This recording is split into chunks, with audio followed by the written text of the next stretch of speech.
whereas the efficiency of the qualified and dedicated public works team members is materially influenced by the citizens' understanding of the importance of the work they perform.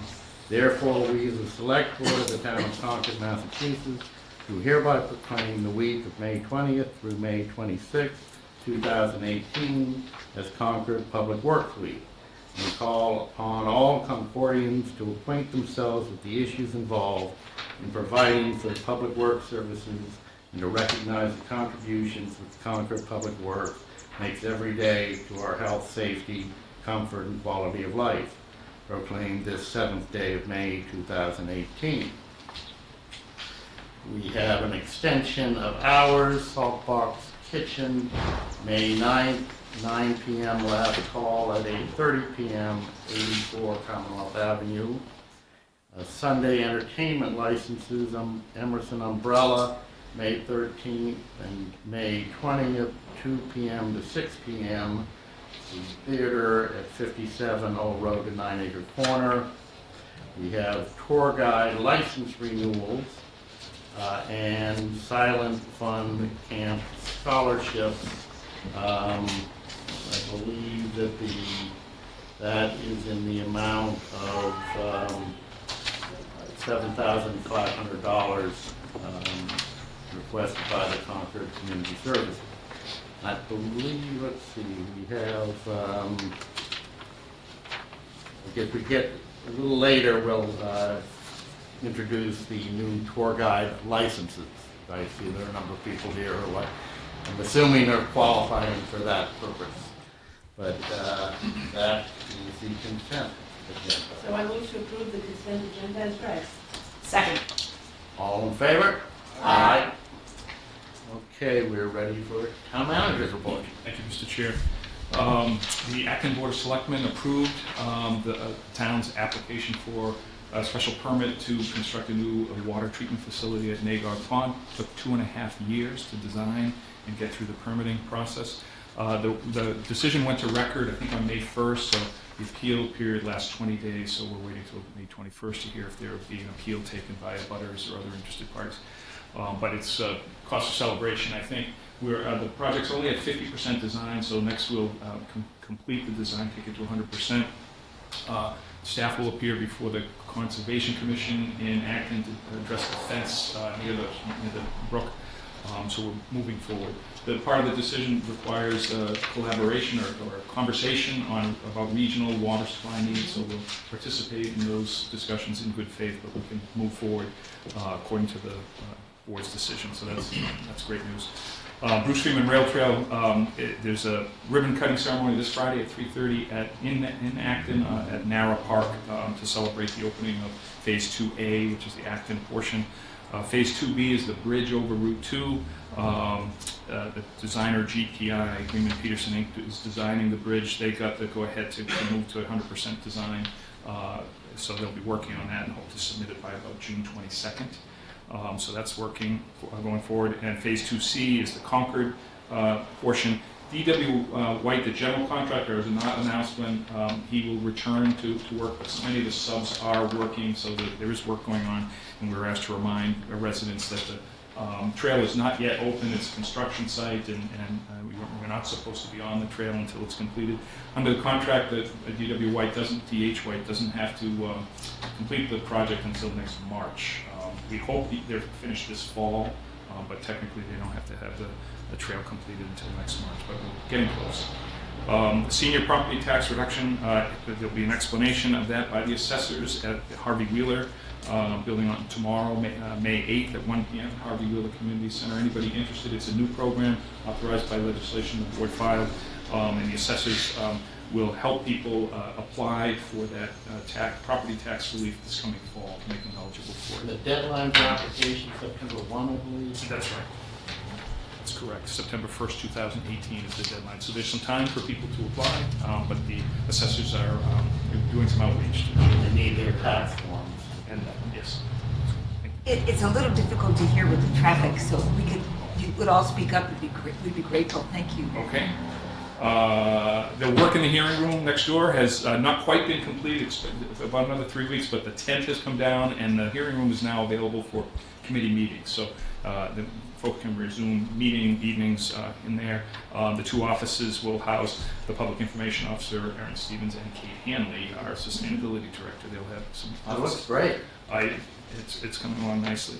The Public Works and Reuse It's Drop-Off Swap-Off Day was Saturday. It was a beautiful spring day. A lot of people, and it was canceled last year at this time. The spring event was canceled, so perhaps there was things collecting in people's garages and basements. So it was 945 vehicles passed through, and so there was some traffic associated with that, both on Main Street and Lowell Road. But police were there and helped the traffic as best they can, but there were some delays. And Reuse It and the solid waste folks were very pleased with the results, and most people said it was a good event despite the traffic. Assistant Light Plant Superintendent Chris Roy is taking a position. He's moving to Belmont. That's our loss. Good for him. He'll be be the general manager of the Belmont Municipal Light Department. His last day is this Friday, so we wish him success. Cafe Nero is being reviewed by the Planning Board Tuesday night, May 8th, and then the ZBA will hear the recommendations of the Planning Board on Thursday evening. And I think the staff have recommended approval of that project. It's committee appointment time. I do have a couple of people willing to serve on the Natural Resources Commission and the Public Works Commission. The Personnel Board has said they're down one, possibly two positions, so there are some boards that are looking from. I know Bruce Friedman Rail Trail, I got an email that they're looking for two. And CSEC has two or three. Three, I think. So And good I time to think get I mentioned the green Concord Housing Development Corporation last week, That's or 2 weeks ago. And ZBA. So, and the ZBA is short. So, and terms expire on May 31st, so this is the time when, a good time to get your green card and volunteer for And we also have a number of, the cultural committees are coming in, and I think we're almost done in West Concord, but soon we'll have the Concord Center. And lastly, just a few items that are coming on your upcoming agendas. On your next meeting on the 21st of May, Concord Housing Authority and this board will have a joint meeting to jointly fill the vacancy created by Ms. Escobedo's departure. So that's unusual, but we've done it once or twice before in the past. That's to fill an empty seat on the CHA board. Then the dog hearing, the folks that were ordered to construct a fence to keep the dog contained on the yard did not do that in conformance with the board's order. So the letter has been sent to them requiring them to attend your meeting on the 21st. And then Punkatasset parking, we'll have a discussion update on that. And then on June 4th, Verizon will revisit Verizon's request to locate cell tower facilities on town property, either in Emerson Umbrella or at Emerson Field at the flagpole, or they've also been exploring some church properties. So that's on the agenda for June 4th. So I believe, Andrew, that the notice of the nuisance dog issue was published in the newspaper, is going to be? Thursday. Thursday, very good. Because I just want to make sure that you convey our thanks to council and Public Works and the Water Department for their patience. and they were grateful to you, for you for attending all those hearings that went late into the night many times. Well, I just want to remind everybody, we're not finished with the process yet, because we've talked about doing a public forum, and I think we should consider the timing on that and how it can be effective, because I think it's a good time, especially if we're going to get into regional water discussions, to make sure all of Concord understands what we're discussing. I think that makes sense. I think the thought was that we were waiting to see how the appeal process before we were going to proceed on that. But, I agree. Thank you. Thank you. Any questions of Chris at this point? Now then, change of operation, Saltbox Kitchen, 84 Commonwealth Avenue. Mr. Elliott, would you like to? Thank you. Yes, you.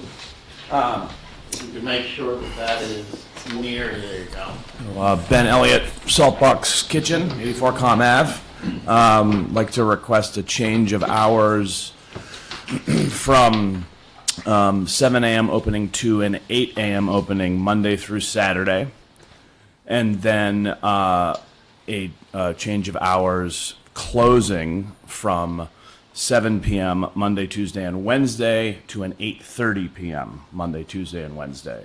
The closing times, Thursday, Friday, and Saturday, would remain the same, and we would still be closed Sunday. The same being 9:30. Correct.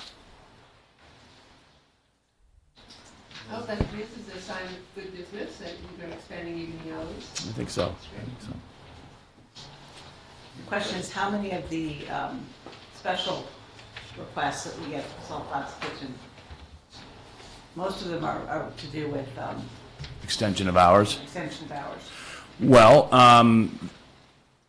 that depends on how many people want to host an event Right. at Kitchen later than we're licensed to be open. So I don't know. Hopefully quite a few. Hopefully there's no effect at all. So I don't know, remains to be seen. But yeah, I think that Monday, Tuesday, and Wednesday nights, just by staying open an hour later, will accommodate people who want to come for dinner. It's a little confusing. We close at 7. It's kind of an odd time to close. So there we are. It's a good addition to the Straight services. The alcohol service would just remain, it's just started at 11 a.m. as currently. yes. Totally closed. Totally closed. It's the same as it currently is. Just the rules are created. Yeah, and so last call, Monday, Tuesday, and Wednesday would be adjusted an hour as well. So last call would be a half an hour before closing still. Any other questions? Do we have a motion? Sure. I move to approve the request to amend the hours of operation for Saltbox Kitchen located at 84 Commonwealth Avenue.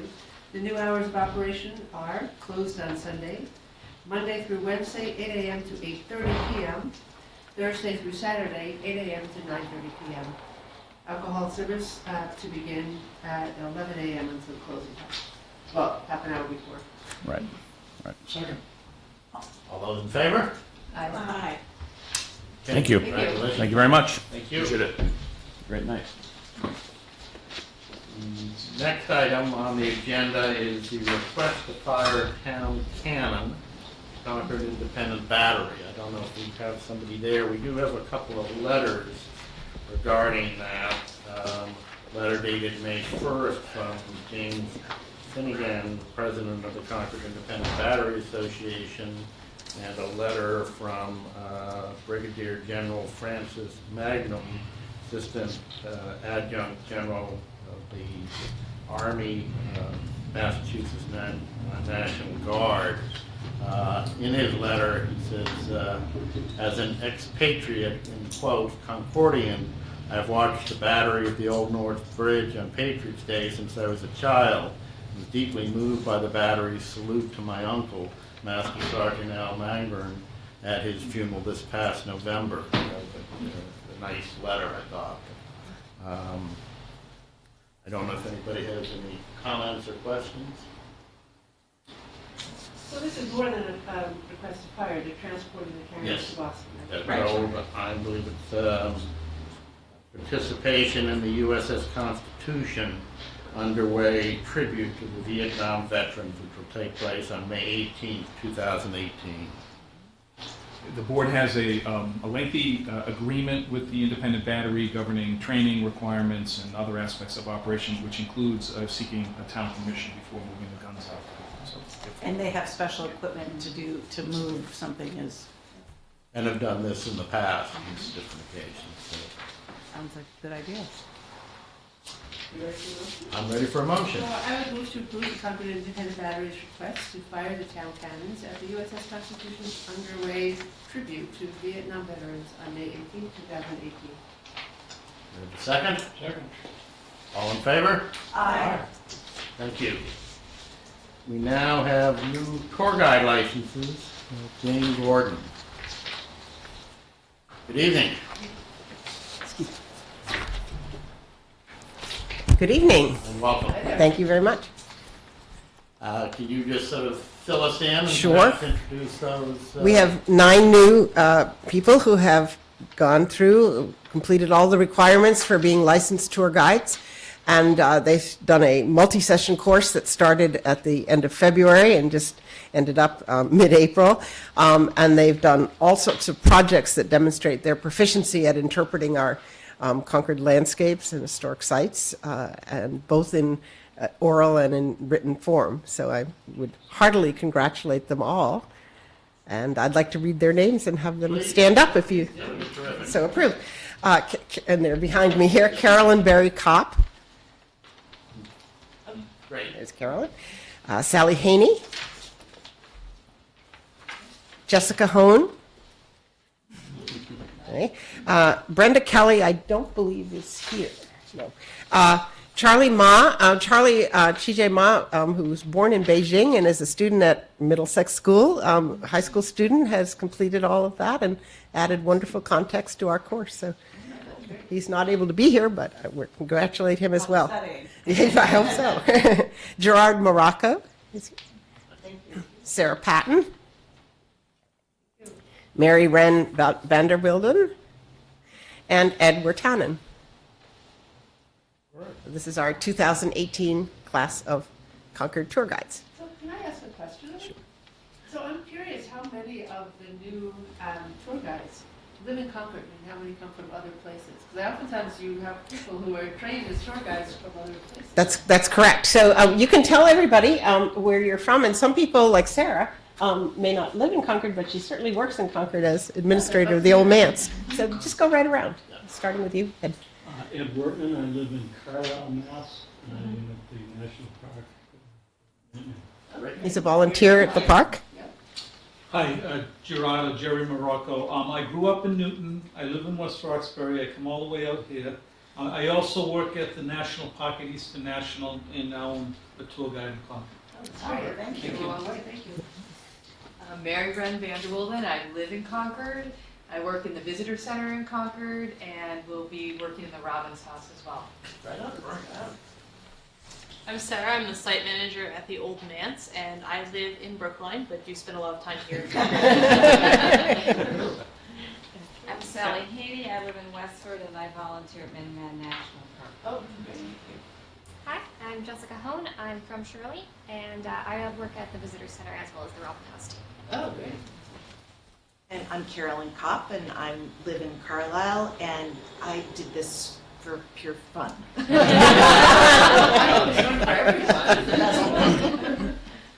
Great, we really appreciate the time that it takes to train folks to be able to be educated tour guides and for the volunteer time you put in to act as a guide in our town. And tourism is obviously a very big, important part of Concord, and having the good tour guides enhances that greatly, so we're very appreciative. Well, we appreciate all of your support. How many different languages the tour guides, do you have to deal with that? Occasionally we do, but the whole idea of interpretation isn't necessarily interpretation from one language to another. It's more using physical objects and sites to get at meaning and significance. Yeah.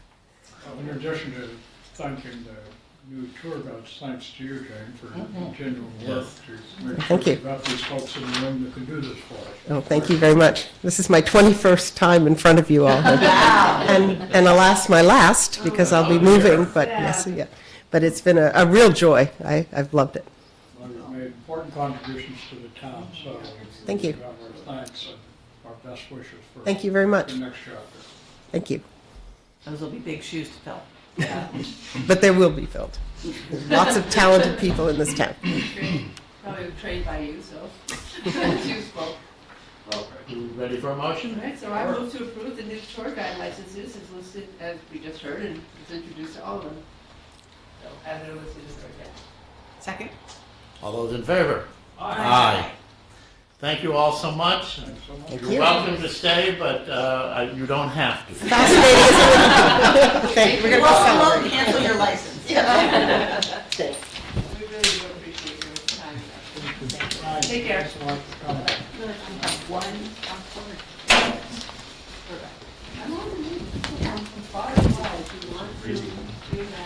Carlisle's not that far. Okay. But it is walk. The next agenda is the scheduling of the special municipal election. And Gary Feynman is here. Gary? Gary, why don't you, We also have Rob Easton from the Planning Board and Ray Considine from the Board of Health. I don't know if you want to get perspectives from them as well. Sure. that would be fine. More the merrier. You have thought about this subject more than you all. Well, we had the benefit of having a discussion at our last planning board meeting. Rob and I and the other planning board members were there and heard from Alice Kaufman, our select board liaison, as to your desire to be enlightened, I guess, as to our thinking on the timing of a special election. And in the course of our discussion, we sort of were urging for earlier rather than later, because I mean, basically the conclusion we came to, and Rob can back me up on this or elaborate further, but even if everything went ideally, and we came up with the ideal zoning for recreational sales of marijuana that we would like to see passed in a zoning article at a special town meeting, we can think of one scenario where everything goes perfectly and we meet the December 31st deadline, and any number of scenarios where things don't go well and we could find ourselves December 31st without any zoning passed. The Attorney General might reject whatever language we adopt. Whatever we adopt at a special town meeting might, or attempt bring to a special town meeting might not pass.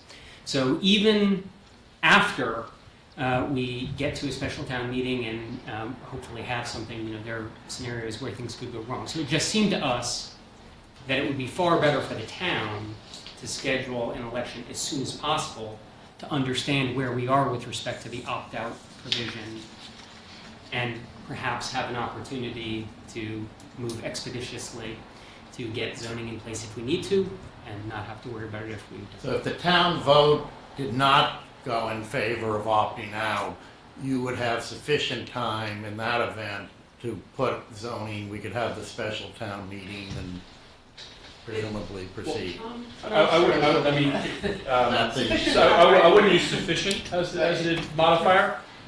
We have a fixed amount of time we have, and that timeline basically expires December 31, 2018, regardless of what happens when that special town election happens. I think what we're asking for is to strongly consider the longer period of time we have, I think the better we can act within that period. I think the regulations that exist are tremendously complex and burdensome on the town. You not only have the typical warrant and zoning process, you have to have another special election after that process. So, and this all has to be in place by 31 to protect the town. And as Gary says, it's not just retail establishments, it's all marijuana establishments. So that's both the retail, the growing, and the laboratory operations. And I think we would just like to have, the planning board, like to have as much time as possible. I think to build on that, the amount of public awareness that was done through the Board of Health process, through the Article 30 process, and the special town meeting, I think there's something to be said to maintain that momentum for an early town election, and hear the voice of the town and then react to that. We prefer not to have a parallel process where the town's going to consider something in September, November, when in fact we'll have to start our process and pretty much imminently anyway, regardless of when that election happens. We'd like to respond to election as opposed to doing it. Speaking for the Board of Health, without the benefit of knowing the time frame, which I just discovered the other day and hearing again tonight, we would have preferred to have a little bit longer time for educational purposes. But in light of what you've just heard, I think, and I can't speak for the board, but I'll speak for myself, I guess we would prefer to have, I would prefer to have more time to come up with prudent bylaws that would protect the town should this fail at the ballot. Again, I'm not speaking for the board, but I'm simply speaking my own opinion on that. So I'm just going to remind this board of our last conversation. We looked at all the options, and there were several. We could have them we could hold a special election early. We could hold a special election along with the primary vote, or we could do it during the state elections in November. And we were indecisive at that point, if you hadn't heard exactly what goes on. So if you don't mind, I'm just gonna say what has to happen when you write new bylaws. It's a public process, so there's engagement, there's public meetings, public hearing. Then it goes to, once the bylaw is written and people are in agreement and it got pretty good review from the public hearing, it then has to go to a special town meeting in the fall. After, if it's approved at special town meeting, all these are qualified ifs, most likely, but they're qualified ifs. It would then have to go to a townwide vote again. So there's a lot that has to happen in that short period of time. And if it weren't summer, when this would be beginning, when participation is much lower in the summer for coming to public hearings and meetings, that, there's no great time. But I can understand the urgency to get moving and have a decision before the fall, when time is really cramped, because from September through December, it'd be a really squashed period of time. And the other part is if they were to begin work, they could begin their work of developing regulations now. And a moratorium was put in place at the townwide election later, they will have spent hours and hours of their summertime and staff time. Well, there are a lot of articles that we have to work on for this coming year that just compresses the amount of time that would be invested. You're right, it is incumbent upon the town that if we hold an election in June, to do a huge public outreach effort in the next 35 days, or whatever the number of days are, so that people are aware not only of just the election date, but the issues around what they're voting on and why they're coming to the polls. The other factor that we discussed at the last meeting was also the cost of the special election, and the early one was the most expensive. We're not talking substantial money. I think the difference was the estimated cost of the June 12th is $13,500. If we did it on the September vote, it would be $6,675, and the November 6th, if it was with the state election, would be $10,835. Those are estimates, but I think pretty accurate estimates.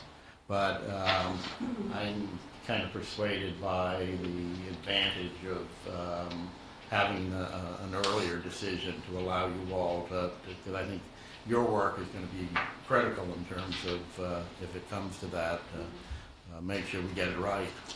It'll be important for us to bring out as many people as we can to vote, but one of the things we considered was a vote in September or November would have probably greater voter participation because the other elections, when this is the only item on the agenda, it's sometimes difficult to have people come and vote their civic duty. So And that's incumbent upon us to make that happen.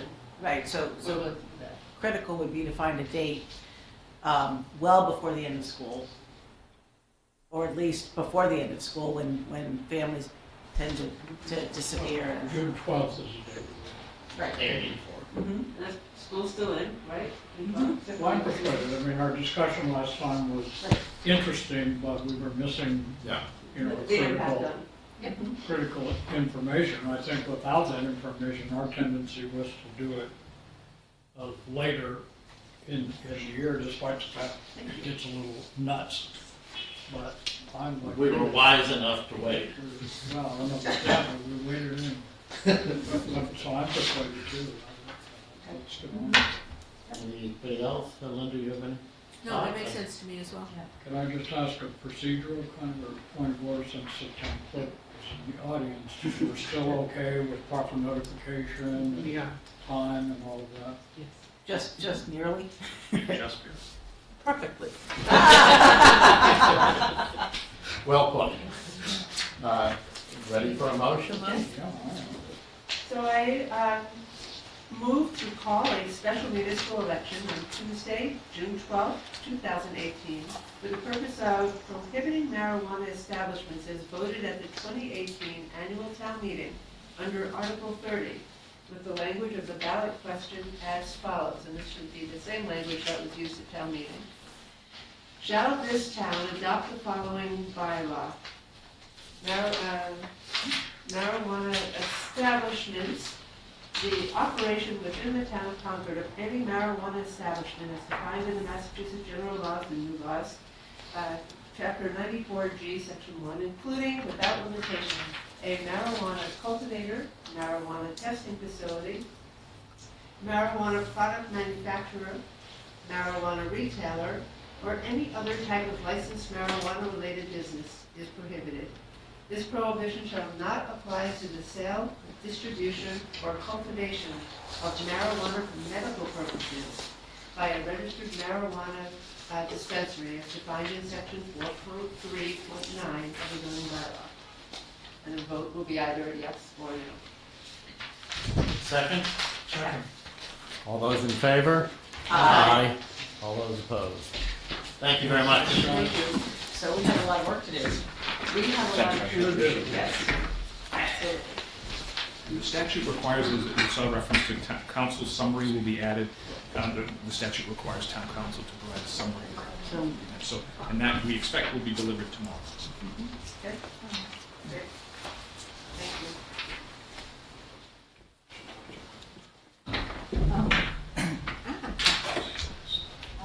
Diane Proctor, 57 Sudbury Road, speaking for the League of Women Voters of Concord and Carlisle. I can't promise this, but we could certainly try to hold a forum on a first Friday in June. We weren't going to have one in June. We usually kind of end that in May. We thought we had had our last one. It may well be that this would be a way of helping to promote this. We could advertise it in our column, our monthly column. We could perhaps devote more time in that column to this issue than is usually, when we might usually. And so if in collaboration with the town and information you would like to get out, I can see if I can win the board's approval to move forward on such an idea. So if that would help, let us know and we will try to be helpful. Okay? And I would suggest talking to the Board of Health and the Planning Board as well. We would, of course, do that. In fact, we will hope they would be present. Thank you. Thank you. That's a good suggestion. We now are, the next item is the vote under Article 18, allowing 17-year-olds to vote. I think there was a suggestion that perhaps the select board could write our legislators a letter urging their support for the measure. And I think the recommendation would be for you all to authorize the chair to... Good suggestion, I can share it. I may, seek some help along the way, but... I think that's a great idea and it allows me to go home tonight. Well, that's the procedure. I mean, Yes. I'm forgetting who has to do it. But we have to notify our representative, which in this case, Cory Mike, the consequences of the action in town meeting and that act on our behalf. Right. And we've done that, we did that with the tax fairness. Yeah, city. Correct. So I would, if we all agree, I would propose that we move to authorize the chair, thank you, to sign and transmit correspondence to Representatives Cory Atkins and Senator Mike Barrett, seeking to petition the Massachusetts General Court as approved by 2018 town meeting, allowing 17-year-olds to vote in town elections and town meetings. Second? All those in favor? Aye. Thank you. And we now will move to the annual town meeting follow-up with Carmen, to town moderator, to sort of fill in what information she's gleaned from the town meeting and suggestions and what all. Good evening, Carmen Reese, Town Moderator, 52 Devon Street. We did do, so we went 4 nights instead of 3, despite our best efforts. In retrospect, I'm not sure there's anything we could have done about that. I think that we had a few innovations this year. We had closed captioning.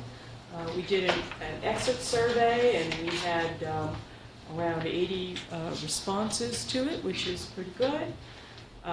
We asked folks if they appreciated we asked a number of questions, and one of the things we asked is whether folks had appreciated the closed captioning, and it appears that it was really very popular, although in general people wish the screens had been a little higher, and we can certainly see what we can do about that. And as an aside, the stenographer who did the closed, who's amazing, right? Just amazing, who did the closed captioning for us, said that she's done this for many, many town meetings. First, she complimented us on the quality of our discourse, and then she mentioned that this was the first town meeting in which she had considered charging by the word rather than the hour.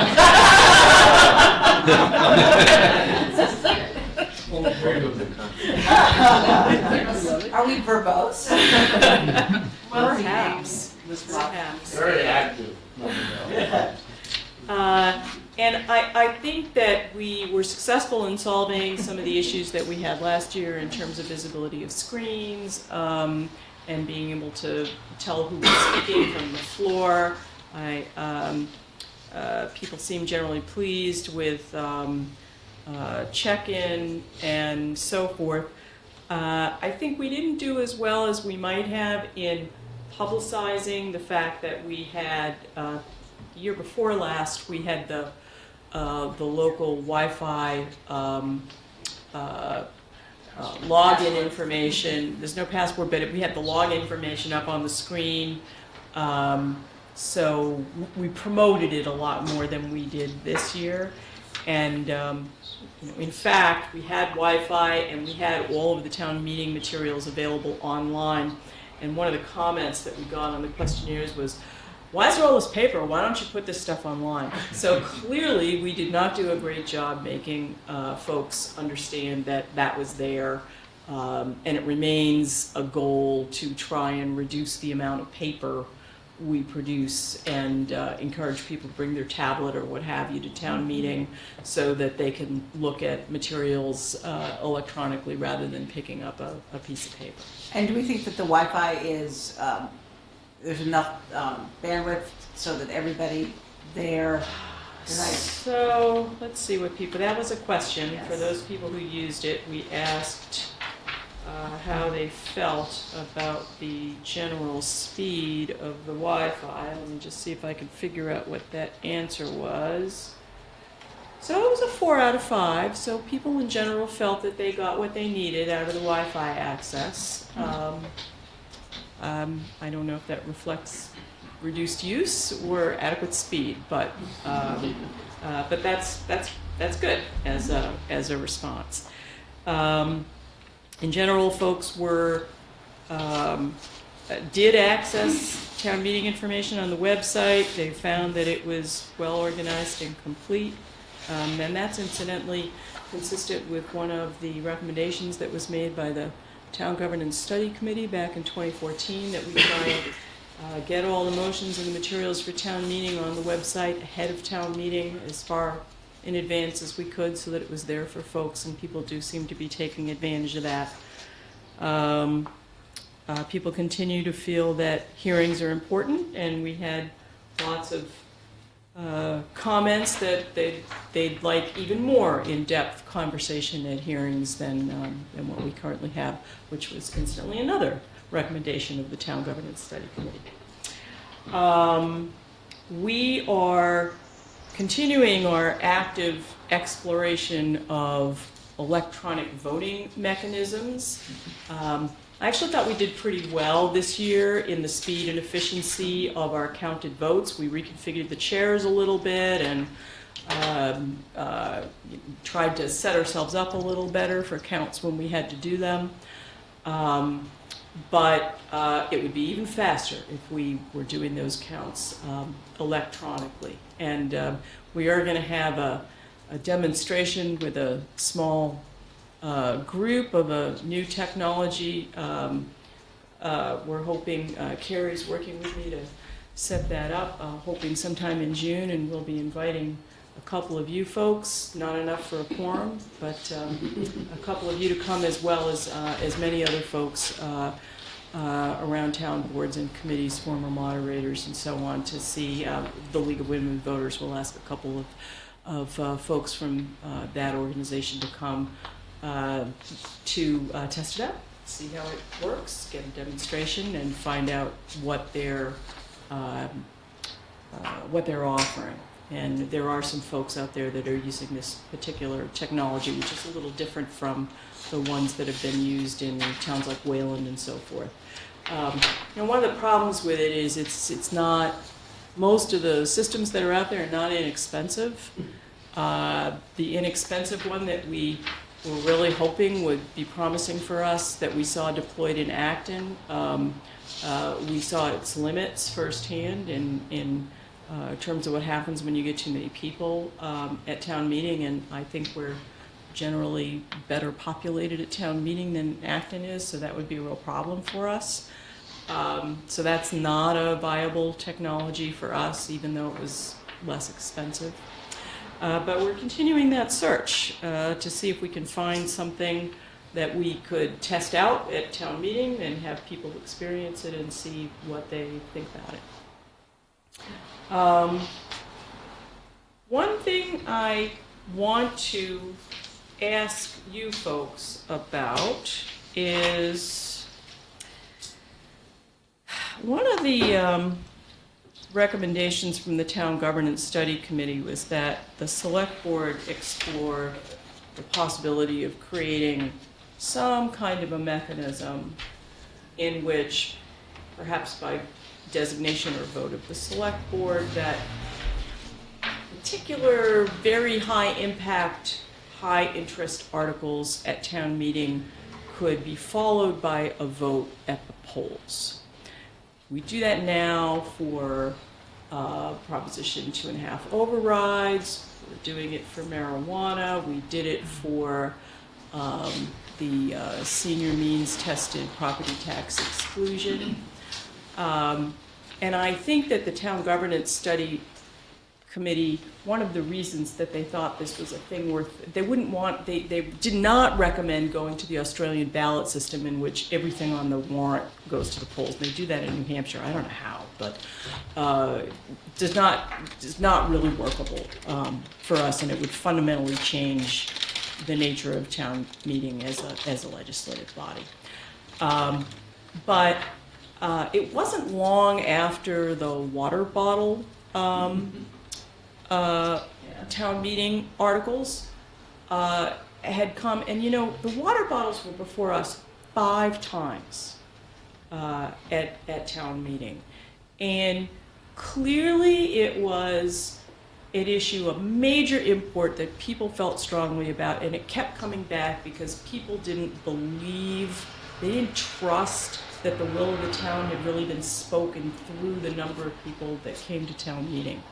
And if that had been, arguably, a vote that the first time it was passed, it went to a vote at the polls afterwards, and the vote at the polls also supported it, we wouldn't have heard from, that would not have come back to town meeting again. Everyone would have said, okay, I guess that's the will of the town.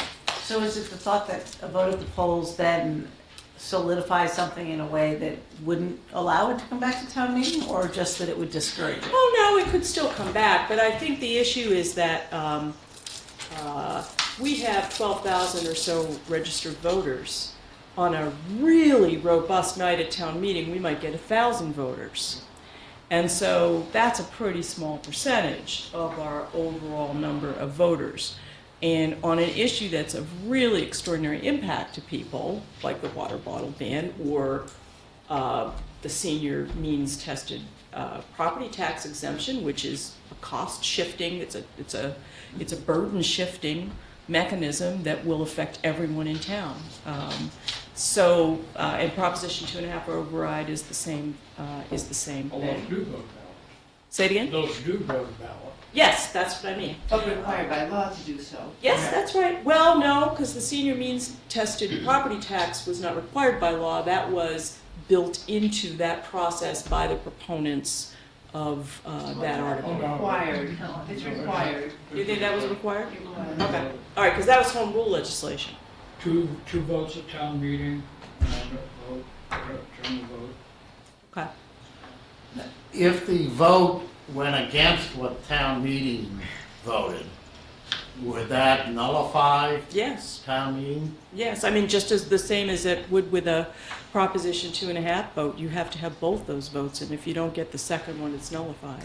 Yes. Right, so there's a concern that jumps to my mind that this is a way of immediately, instead of waiting the year for the following town meeting and revisiting the issue, if the vote didn't go the way you wanted it to, it's a second bite of the apple without any time elapsing to determine whether or not there was Yeah, I the see that. same You reaction. can see it as basically a motion for reconsideration, which otherwise might not have been allowed at, Who would at town meeting. decide? Who would decide?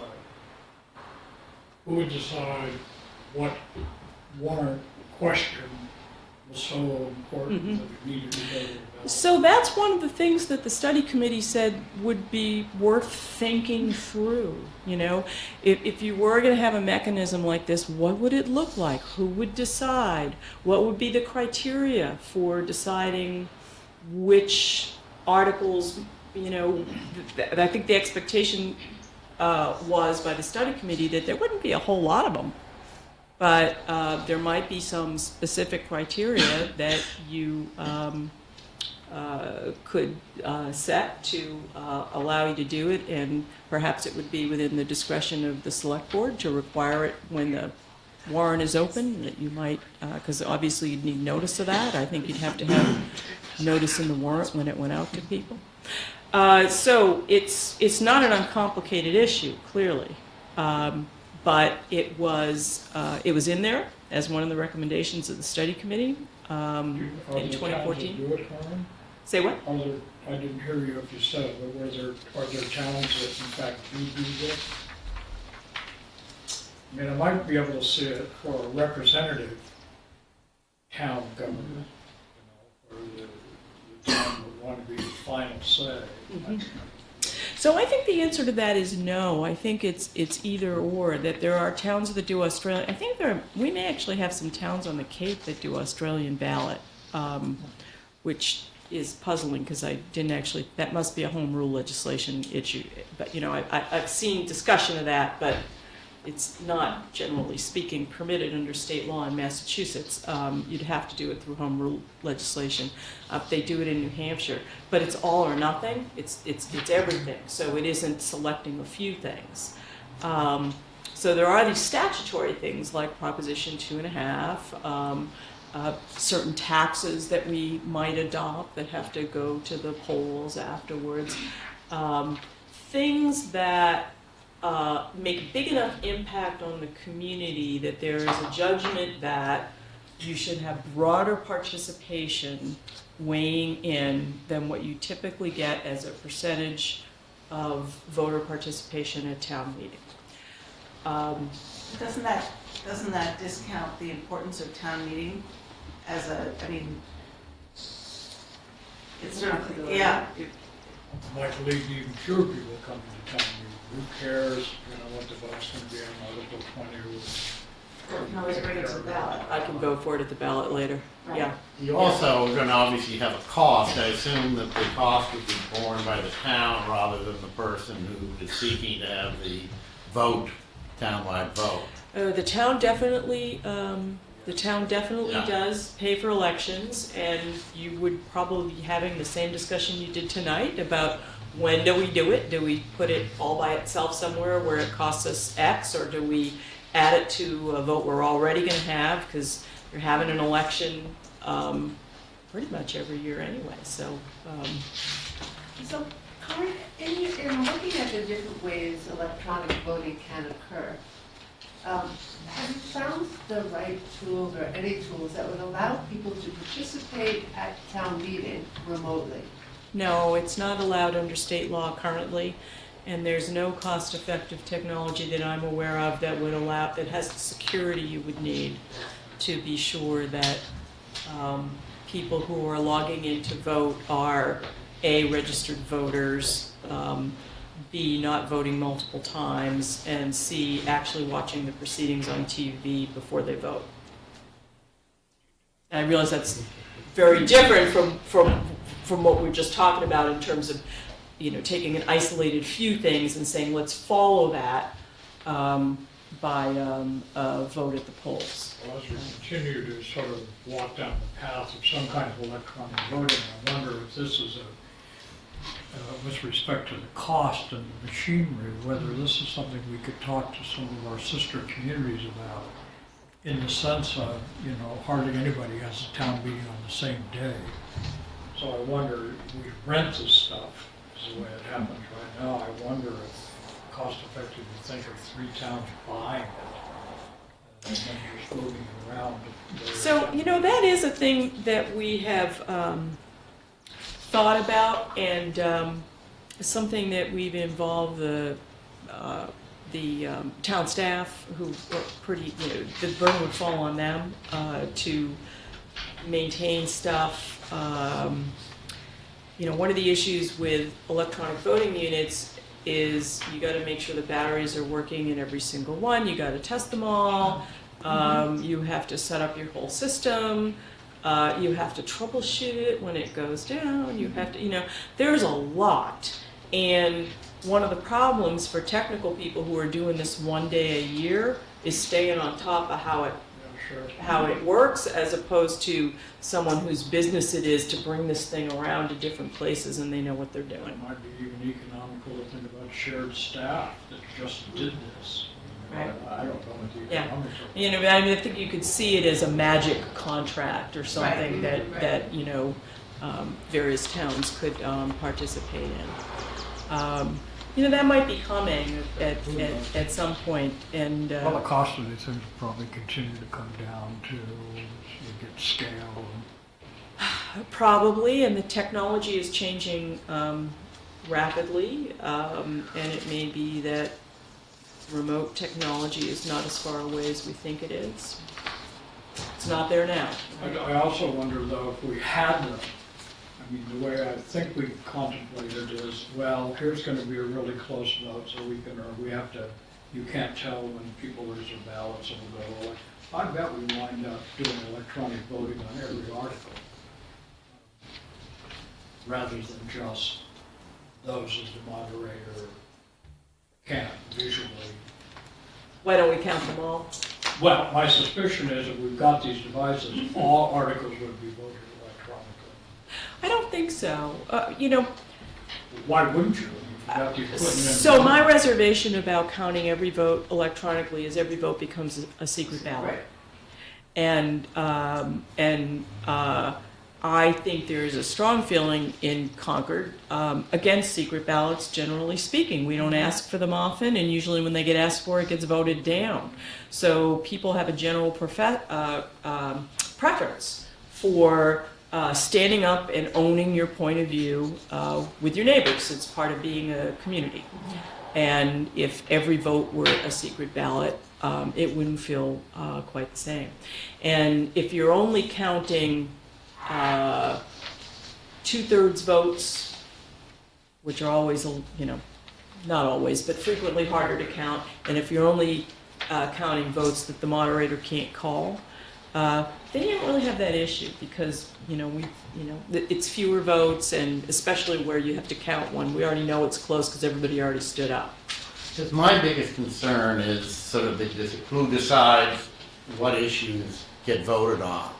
If it's going to be kind of the select board, then that puts kind of an extra burden on the board to decide. Are you going back to the question of whether we would have a vote at the polls? Right. Yeah. So I have the recommendation of the committee here. 2 specific options were floated that might allow occasional issues to be taken to a ballot vote. The first would be a super petition article process that's completely separate from town meeting. And the idea behind this would be to seek special legislation to allow a citizen petition requiring a high number of signatures to place an item directly on the ballot without going to town meeting. It's one possibility. Bypass. Hmm? Complete bypass. Right. The second would be to allow for a waiting period after town meeting. This answers the issue that Jane raised.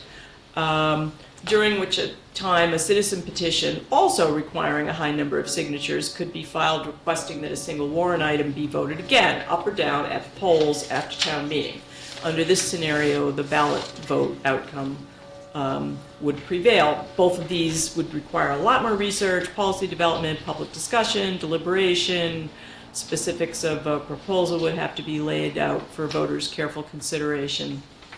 So I guess what I would just ask is that you dust off the committee's report and have a look at this particular suggestion, as well as others that may be in there that we haven't, as a town, Well, you acted added on a yet. third. I mean, so the two that from the committee were, a super petition kind of thing, and the second one was a petition again.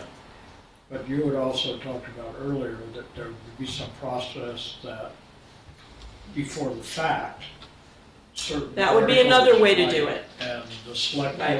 board or the moderator might have Mhm. rules like you currently do. You can designate an article, a high interest article, and assign it to a particular time and date at town meeting, sort of for the same purpose, that is to alert people that Tuesday at 7, we're going to do this. Mhm. So that's another, before the fact. Exactly, another way to do it. So the committee felt they were absolutely not in favor of a subsequent ballot vote on all town meeting votes. Right, and there were many members of the committee that thought it would irrevocably change town meeting. But they were definitely open to pursuing some options that might allow the occasional issue, the occasional compelling issue, to go to a ballot vote. As I say, I think we do it occasionally on a small number of things, largely by state dictate. So we know how that works okay. And then the big question would be, what's the mechanism? When do you put it in place? What's your selection criteria for it? Could you see any of the items of the warrant articles from this year's town meeting that you would think would benefit from having a full town vote? The ban of gas leaf blowers. That never even came. No, that's right, it didn't. It Well, didn't. but again- And that illustrates one of the problems, right? If you said that we were going to have a vote on that and then it doesn't get moved at town meeting, what is that? What is that? You'd have to have some provision for that situation. But had that been moved and passed at town meeting, it would have been the water bottle. We would have, Bill, we would have seen that another 4 times.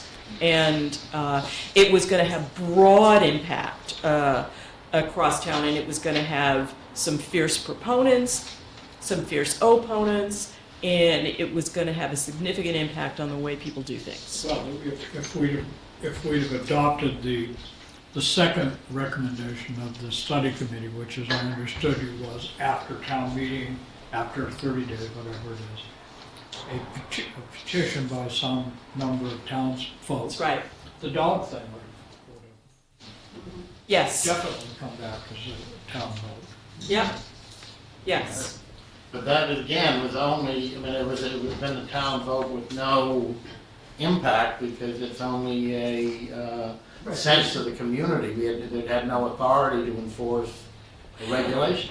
So that's true, and you could wonder whether it's worth spending money on that. But if you had, say, 200 citizens who said they wanted to do that, that's how many can make you have a special town meeting if they want one on a But you particular might article. prioritize again to say the only things that are possible here are when action is required as opposed to urged or suggested. I mean, so you could. You could set certainly out do that. Limit Yeah. the times. Right, you could disqualify advisory articles. I think we've got some dusting to do. Yes. Yeah. have a discussion about this? Yeah. I have we can a invite the question, moderator Carmen, back. for you. This was This was the second year of using the gymnasium, It was. and, the last year, when we, or a year ago when we did it, was an experiment. Yes. And I guess this year was sort of a follow-up experiment. but Yes. What's your thinking? I thought it worked great. So as I say, I think that we got some of the kinks out that we had in the first year. I think we can bring the cost down to do this in the gymnasium by making some infrastructure changes. Specifically, some very forward-thinking person in the old CCHS saved the projection screen that used to be in the auditorium, so we still have it, and it could be mounted in the gymnasium, which could mean that we don't have to rent the big screens that we're renting, and if they didn't have to be rear projection because we had a projector mounted on the ceiling permanently, then we would have more seats. Because we lose a lot of seats from those rear projection screens. We could also have the screen higher. So those are some things we can continue to do. We also, I felt like we really did a nice job this year coordinating with school staff. We had our pre-town meeting, staff meeting at the high school, which made it so much easier for the school people to come and meet with us. And the new superintendent, Laurie Hunter, was very attentive to town meeting issues and very, very supportive of I our think she needs came in the to building. at least 2, if not all 4 of the nights, and I think that I've never seen that happen before, and I Yes. certainly appreciate it. So I was very gratified by the support and cooperation that we had from the schools and the collaborative way that school and town staff were able to work together. So that was just great. We still had people in our comments saying, I don't understand why we paid however many $1 million for this high school and we can't sit in the comfortable seats in the auditorium. I don't get it. We can't fit everybody in there. It's hard. Or a couple. A handful. I did get some personal calls on less the seats, but more the fact that, and not as a request to go back to the auditorium because the pitch was too dramatic there, but that the loss of the sight line to the boards and committees. In fact, I think there was a suggestion made to me that we asked the theater department to build us a set, but some kind of platform to be used To to elevate sort of a stage for the. So we certainly, other than the town. yeah, we certainly could do that. We certainly could do that, and you guys would just have to try not to fall off the edge, or push your tables or chairs off. But we could do that, and in fact, we have some of those types of pieces of equipment in the building that can be deployed for that purpose. So we could do that. We didn't have as many. I don't think we had any comments this year. In the first year, a lot of people missed seeing speakers on the screen, but of course you had never been seeing speakers in your own room on the screen. You had only been seeing speakers from a different room, and since we were all in the same room, no one was on the screen. But I think that Those cafeteria people. I think that moving all of the microphones to the front of the room was helpful in terms of people understanding and then being very regular in where we were going with the with calling on people to speak, so that people had a pretty good idea of where the voices were coming from and who was speaking. But I think that more comments in favor of the gymnasium than against it, and fewer complaints about the comfort of the chairs. Most of the complaints come from people who get there late and sit in the bleachers. And And that's kind of a. Any that's- comments about that you didn't use the pro-con mics? No, I actually, not a thought that single was comment actually about that. Positive. I heard some favorable comments of not doing that. It allowed people to just express their opinion and, you know, one way or another, and that they didn't feel like they were committing to a particular position always. You know, it's an interesting thing because the pro-con microphones always create a little bit of confusion where you get someone who's standing at the wrong microphone for what their position actually is. The place they're of a benefit is if you want to create balance in the opportunity for people for and against an article to have an opportunity to speak. But that didn't seem to be a problem. Didn't seem to be a problem this year. Sometimes you do. I think if you have a bottle ban, for example, you might really need pro and con microphones so that you are giving equal time to people for or against the issue. But we didn't really have an issue. We had some issues that might have been like that, but in fact there was pretty balanced comment on them that distributed itself. It actually helped, I think, to have 6 or 7 microphones. Especially a People handicap could spread microphone. That's the sideways. first year. Was that the first year we had a accessible microphone? Yeah. Second year. And this year I noticed that people used it who weren't necessarily in a wheelchair, but just didn't have it in them to stand up Yeah. in line at the microphone and preferred to sit in a chair, and that worked just fine. Yeah. Any comments about parking and access to the? No. I must say, I think the police deserve credit. I'm amazed how quickly people were able to exit the high school area. I thought that would be a big bottleneck, but Yeah. it seemed to work out pretty well. I would say that the chief criticism of town meeting was that the moderator was not draconian enough on the observation of time limits. Note to self. Note to self, exactly, yes. So the most common comment was that people needed to get whacked when they were into the red numbers, and they needed to just stop. I'll keep that in mind for the select board. Yeah. Okay. So fair warning, everybody.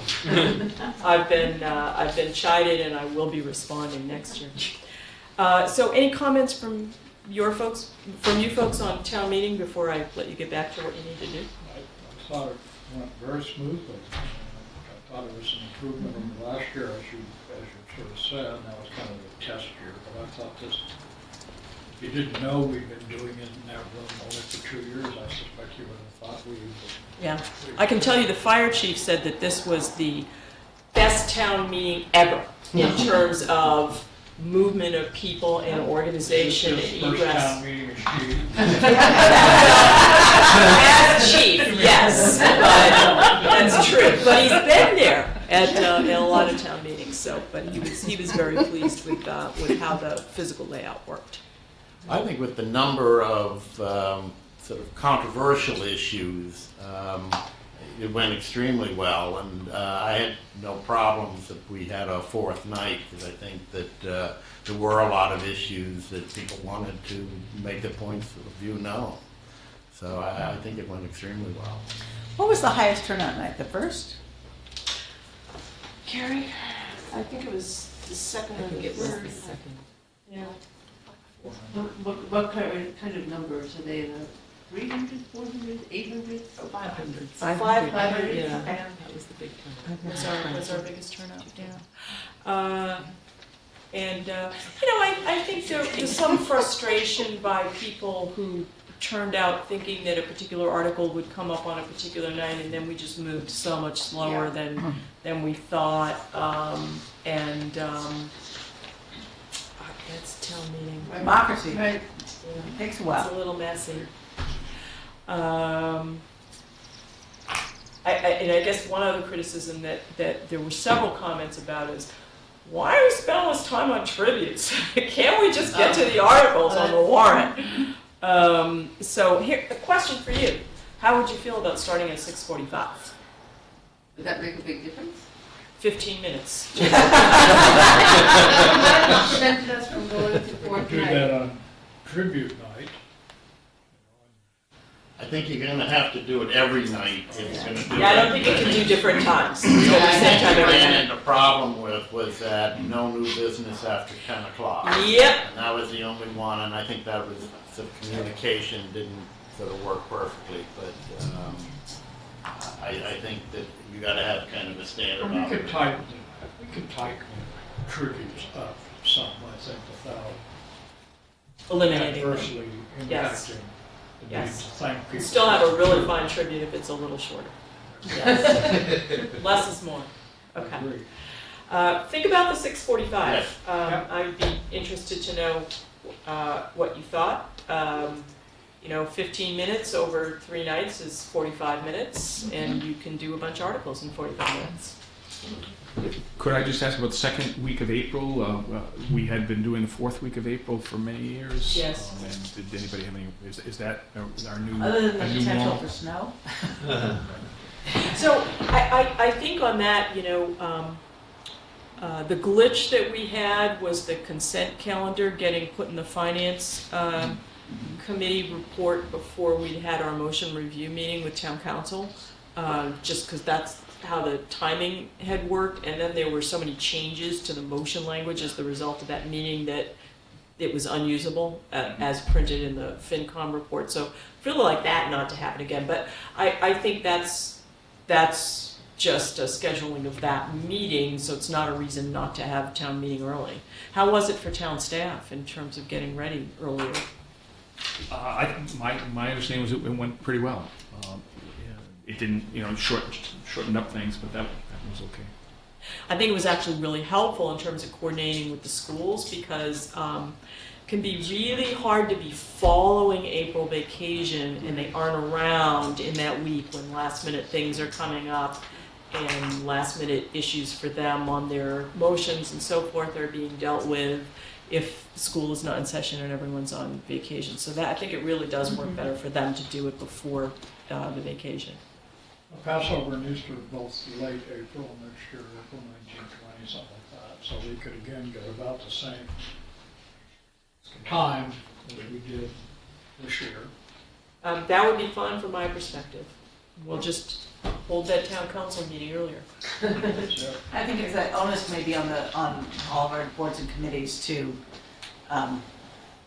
push our processes through.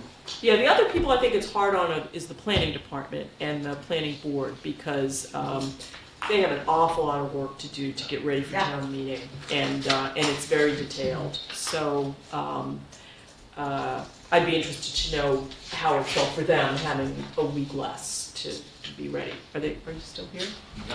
Planning board, not planning department. I think you okay. really have to consult with Marcia Yeah. and her staff. Okay. Thank you so much.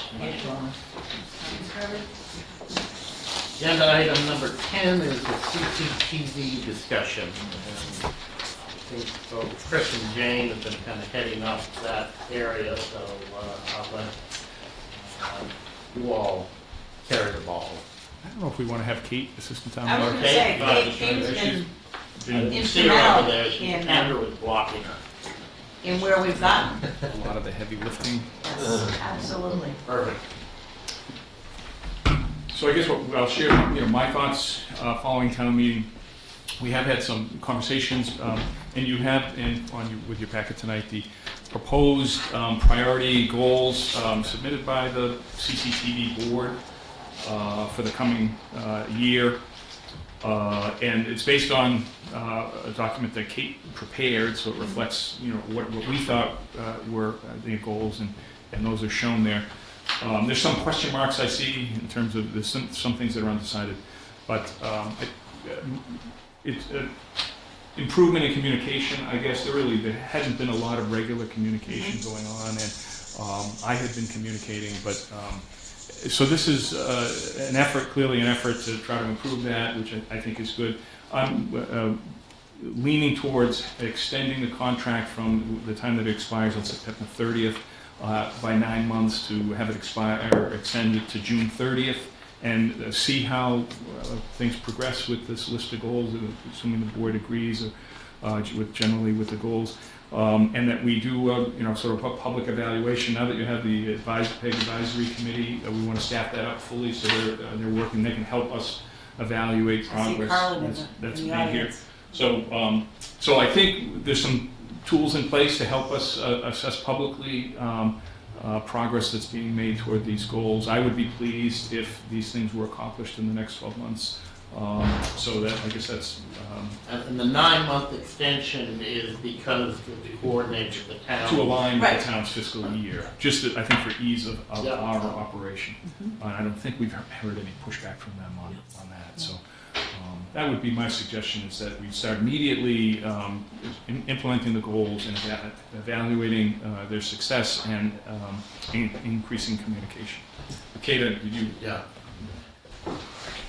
No, I just, I think that it's going to be important, and I know that the CCTV board has committed to posting these goals and objectives and then their periodic progress reports on their website.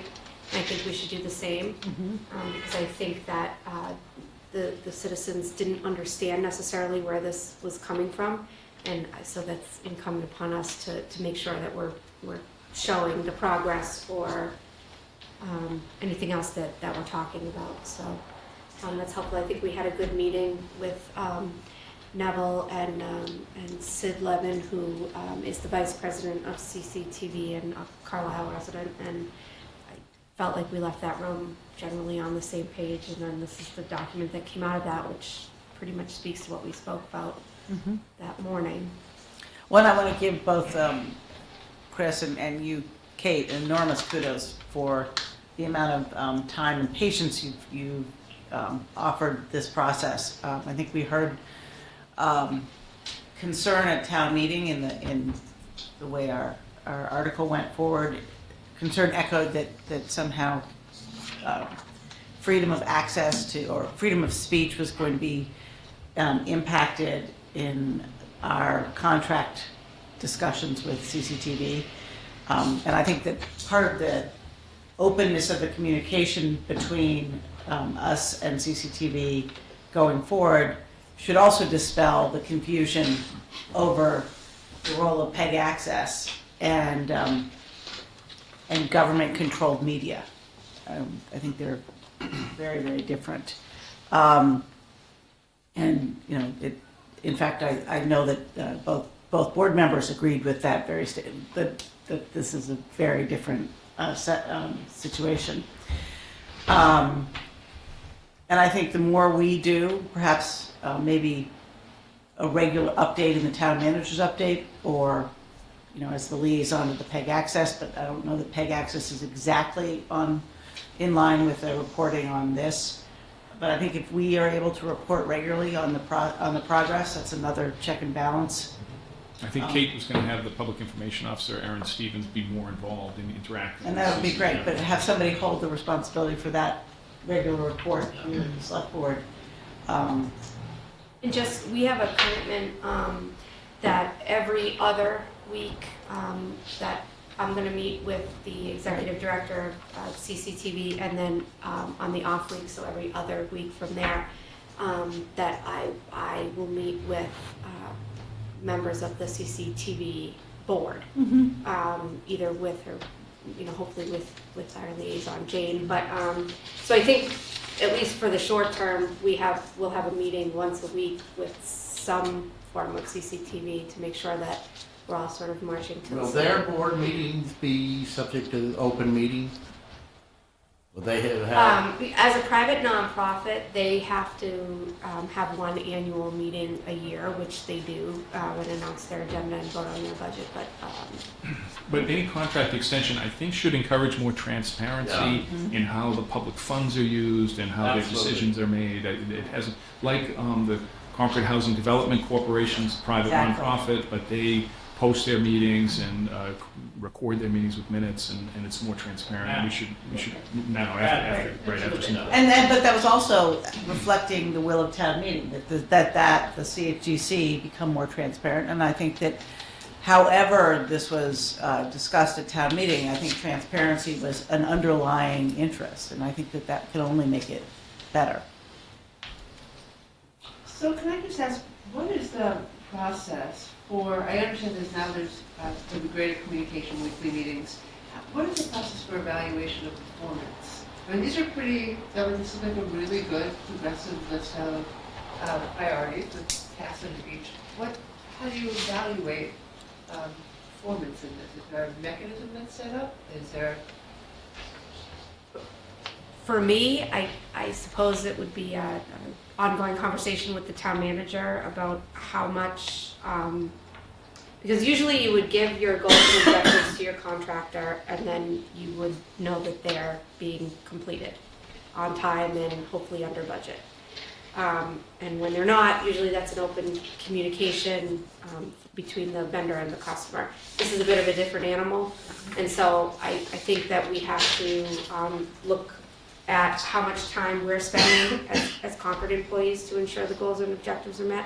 And it's not unreasonable that we would be putting in some time, but I think that we just need to know that it's not all resting just on CCTV or just on the town of Concord, but it's, and I think we don't really have an idea of what that's going to be yet. I mean, if you go through the pages, I don't think anybody that, certainly I'm not, and I know the public information officer isn't, and I gathered from our meeting with the board that nobody thinks that any of these goals are insurmountable, but I'm not sure if they're all going to be done to the level that we're all satisfied with, not just us, but that CCTV is going to be satisfied with that as well. So I think it really is sort of a, we'll try to tick them off one at a time, and if things don't work out or they don't seem to be worth the effort, then we'll have to come to a mutual agreement that we're not going to do it again. So I guess my part of that question is about, so if this is granting a 9-month extension to the contract to end next June, right? Currently it ends September 30th, so it would end next June 30th. Yeah, and June 30th.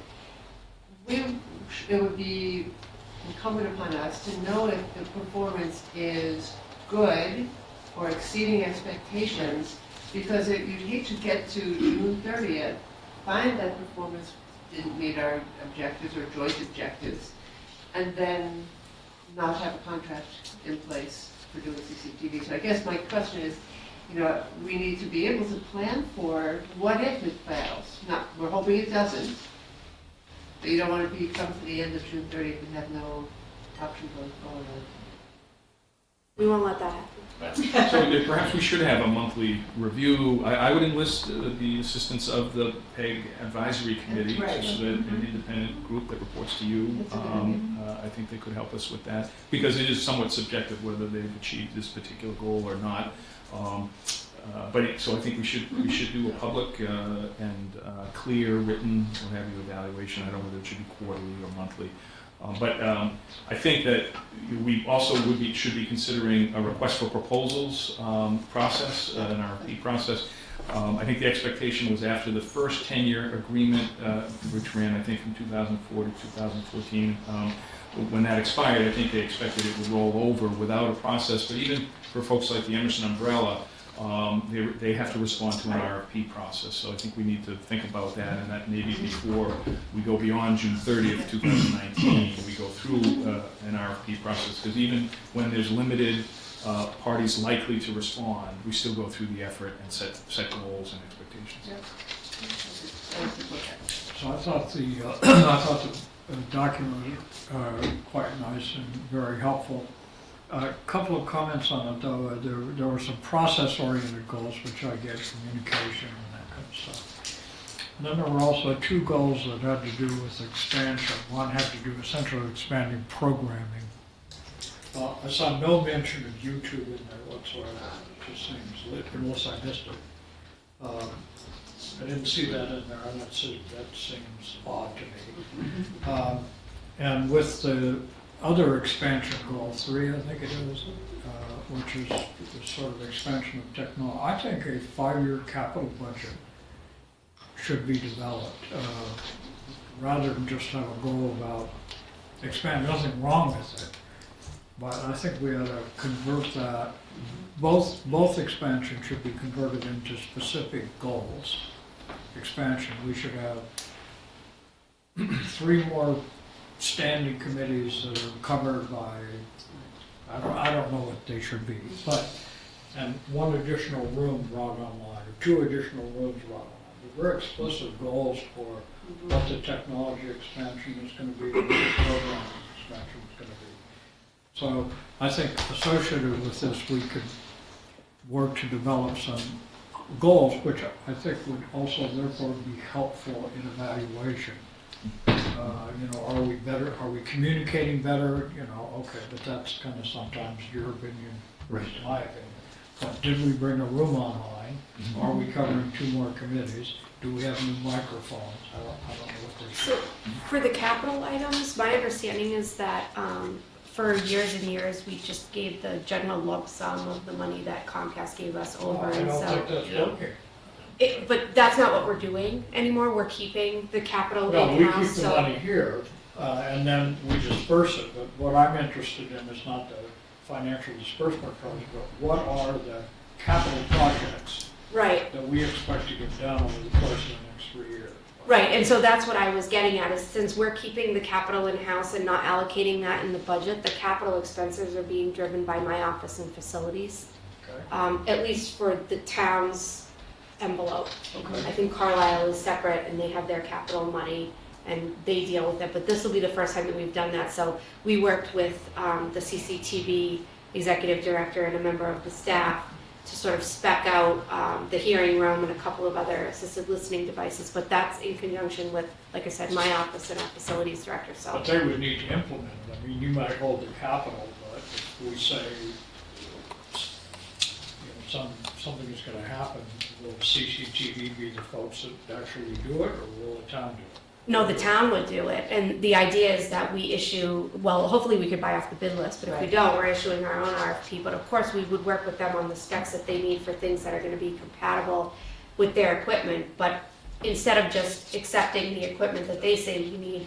I think it's been more of an interactive process, at least within the past several months, that, you know, the facilities director and I have spec'd out what's gonna be in the hearing room, and we're able to talk to those vendors and say, look, this is our end result, this is what we So want. if the goal was to bring 141 Kais Road online, that's really an issue for you. Well, in conjunction with them, but yes, it would be a project that's through the town, through our facilities. Well, I'd like to see that done on. So we have a 10-year that's gonna be rolling out at the end of the summer, that we'll have in with our capital budget, that's just In the regular town. in the regular capital budget, so you'll see it much like we do with Hunt Gym and BD and anything else, that you'll be So it able to also, see. right, when we get into the fiscal year alignment, it should sandwich nicely on top of. That was where the idea for the 9 months came from, 'cause Well, I think it was that- beginning to be a little I tricky. think that'll help overall, because then you'll have real specific targeted programs to work on. And I think it'll be- Yeah, and part of that is the replacement of computers and items and other things like that, you know, obviously we rely on CCTV's staff for their subject matter expertise about that, but we want to make sure that that's represented What in our about all of budget. the equipment that's housed over CCTV, all of that projection equipment and stuff, is that? Well, it has a depreciation value, so we'll do it like we do, I guess the best example of that is BD. Much like any other enterprise fund where you purchase something, it depreciates over, 10 or 20 years. And so right now, I'm just starting to build the table so that we can see what cameras, may need to be replaced. And obviously, if something breaks, it moves up, but at least we can get an idea. It's like the school buses. That's good. Thank you for all your work. Sure. I know an awful lot of work has gone into it. It hasn't always been easy work, so thank you. Can I just, I shared with you earlier the Comcast payments that were made, and we are seeing signs that September was the $99,000 for the quarter, and then in December was down to 96, and then this quarter, and as of March, the revenue was down to 91, I think it was 91. So there's a trend that as Mark Howell's broadband customers increase in number, we may see revenue decrease from Comcast. So that will have an impact on how we conduct the operations. Okay, item number 11 is the 2018 general obligation bond issue vote. I believe we all got the memo dated May 1 from Carol Burr about the, The life expectancy of some of this capital equipment. So the bond council is asking that the elected officials certify that the fire engines, and ambulance, and radio equipment that we'll be borrowing and issuing notes of 10-year duration, that they will have a life expectancy of at least that duration. And the board did this a year ago. I think it was the first time we did it. So this is a follow-up of this. it is, fire pumper truck is 20 years, Typically, ambulance 10 years, and public safety communication equipment 10 years. Various borrowing amounts. And so this leads up to the spring issuance of all the bond questions. You'll be seeing Kerry later, maybe in a month or so. So this will help her put the package together for the permanent issuance of debt. We're basically authorizing the clerk to sign have a vote and have the clerk sign. It's going to be necessary to read the entire section, or can we just vote on what is in our packet on page 3? To simplify matters. What Carrie says, this needs to be read. Doesn't need to, okay. So, clerk. The clerk may read. Not the clerk. Aye. The clerk, select board of town of Concord, Massachusetts, certified that at a meeting of the board held on May 7, 2018, of which the meeting all members of the board were duly notified, and at which a quorum was present. The following vote was unanimously will be passed, all of which appears on the official record of the board in my custody. Voted that the maximum municipal library department equipment listed below to be financed with the proceeds of borrowing authorized by the votes of town passed on April 24, 2017 is hereby determined pursuant to general law, chapter 44, section 7.1, to be as follows. Article 10, fire pumper truck, borrowing amount $575,000 with a maximum useful life of 20 years. Article 11, ambulance, borrowing amount $260,000 for a maximum life of 10 years. Article 9, public safety communication equipment, borrowing amount $225,000, useful life of 10 years. I further certify that the votes were taken at the meeting, open meeting to the public, that no vote was taken by secret ballot.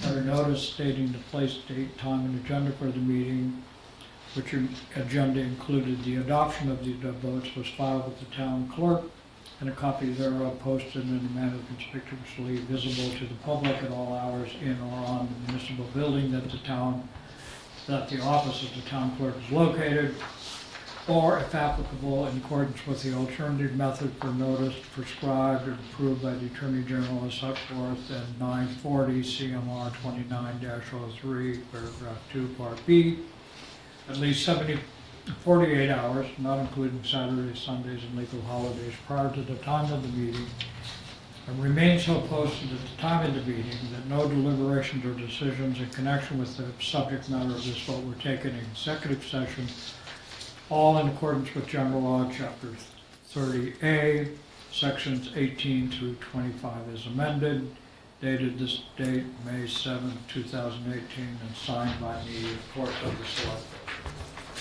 Wow. Motion to. No, I'll second that. All in favor? Aye. Thank you very much.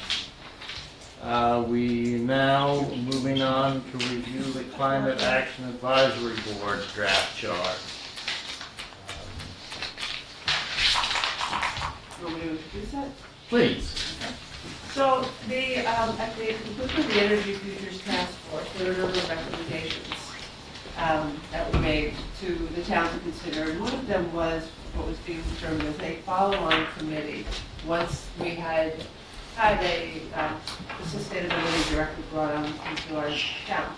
So we have a sustainability director, and this draft was put okay, so we worked on a draft, this is definitely a draft, of what this advisory board would do for both Kate, the select board, and the town manager in advising the town on projects or initiatives or inventions, innovations to meeting climate goals.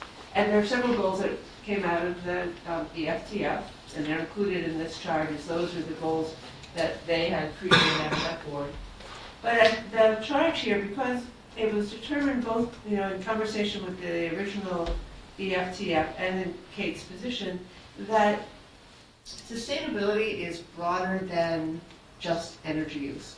And so we looked at what would be useful for the town with its first sustainability director to have an advisory capacity, saying, here's what we ought to be doing in sustainability. Here's the cutting edge kind of things we ought to be thinking about. Here's the latest technology that we should be considering for greenhouse gas emission reductions. And so it was with that in mind that this draft was put together. And we also realized that it's very easy for the sustainability position to morph into many things, and you can't let it grow beyond the capacity of a very well-intentioned and hardworking individual. So this was meant to be a first draft of discussion, and I think you all saw an email that was sent from Frank Cummings, signed by a number of people, with some edits and suggestions, and I think they're worthy for us to discuss and figure out how to put these in. And I know there are people here who had opined at different meetings, and we probably should hear from them about what they feel is missing. I volunteered to read Charlie's email, and he's going to be here on his own to tell us what his thoughts were. So I think that probably the next best thing is to allow people to tell us what's missing or what we didn't capture. And then I think our board should take into consideration the different thinking. And I would suggest that we, come back to it, have time to noodle it. We may want to do some editing. So my suggestion is that we don't vote tonight, but we hear that from others who have a lot to say on the subject. That's really a good start. Yes. Right, it's a start. Thanks very much. We get educated tonight. Should we, do you want to start on the left and move across? Anybody would like to speak?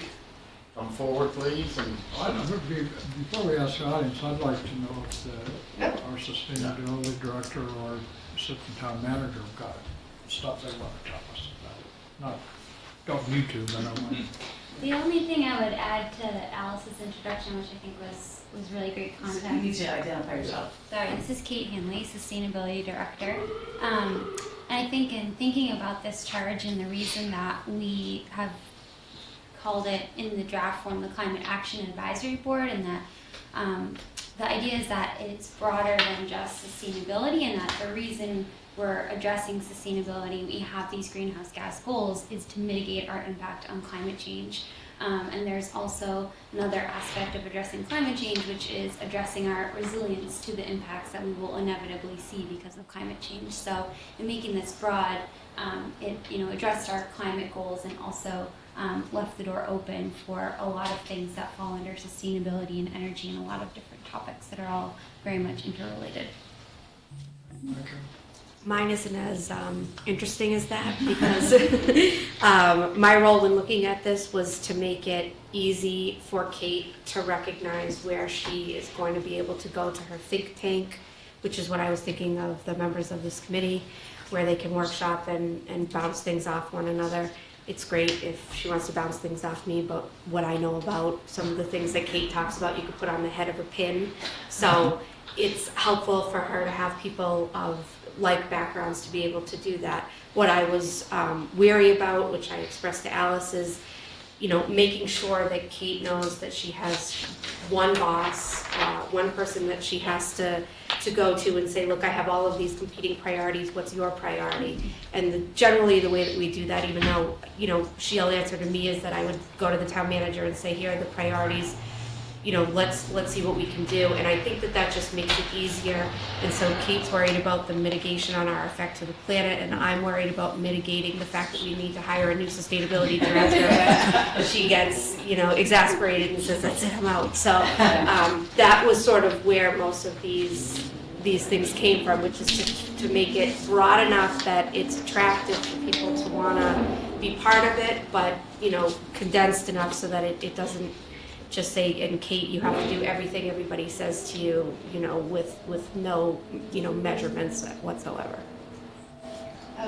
Kate, I know that you had done considerable research on what other towns had done in a similar, you just want to talk a little bit about you know, how, Sure. what you learned from those other towns? Yeah, so in thinking about this draft charge, I know that we've had the CSEC committee for a number of years, but I looked at other nearby towns and cities and what kinds of committees they have.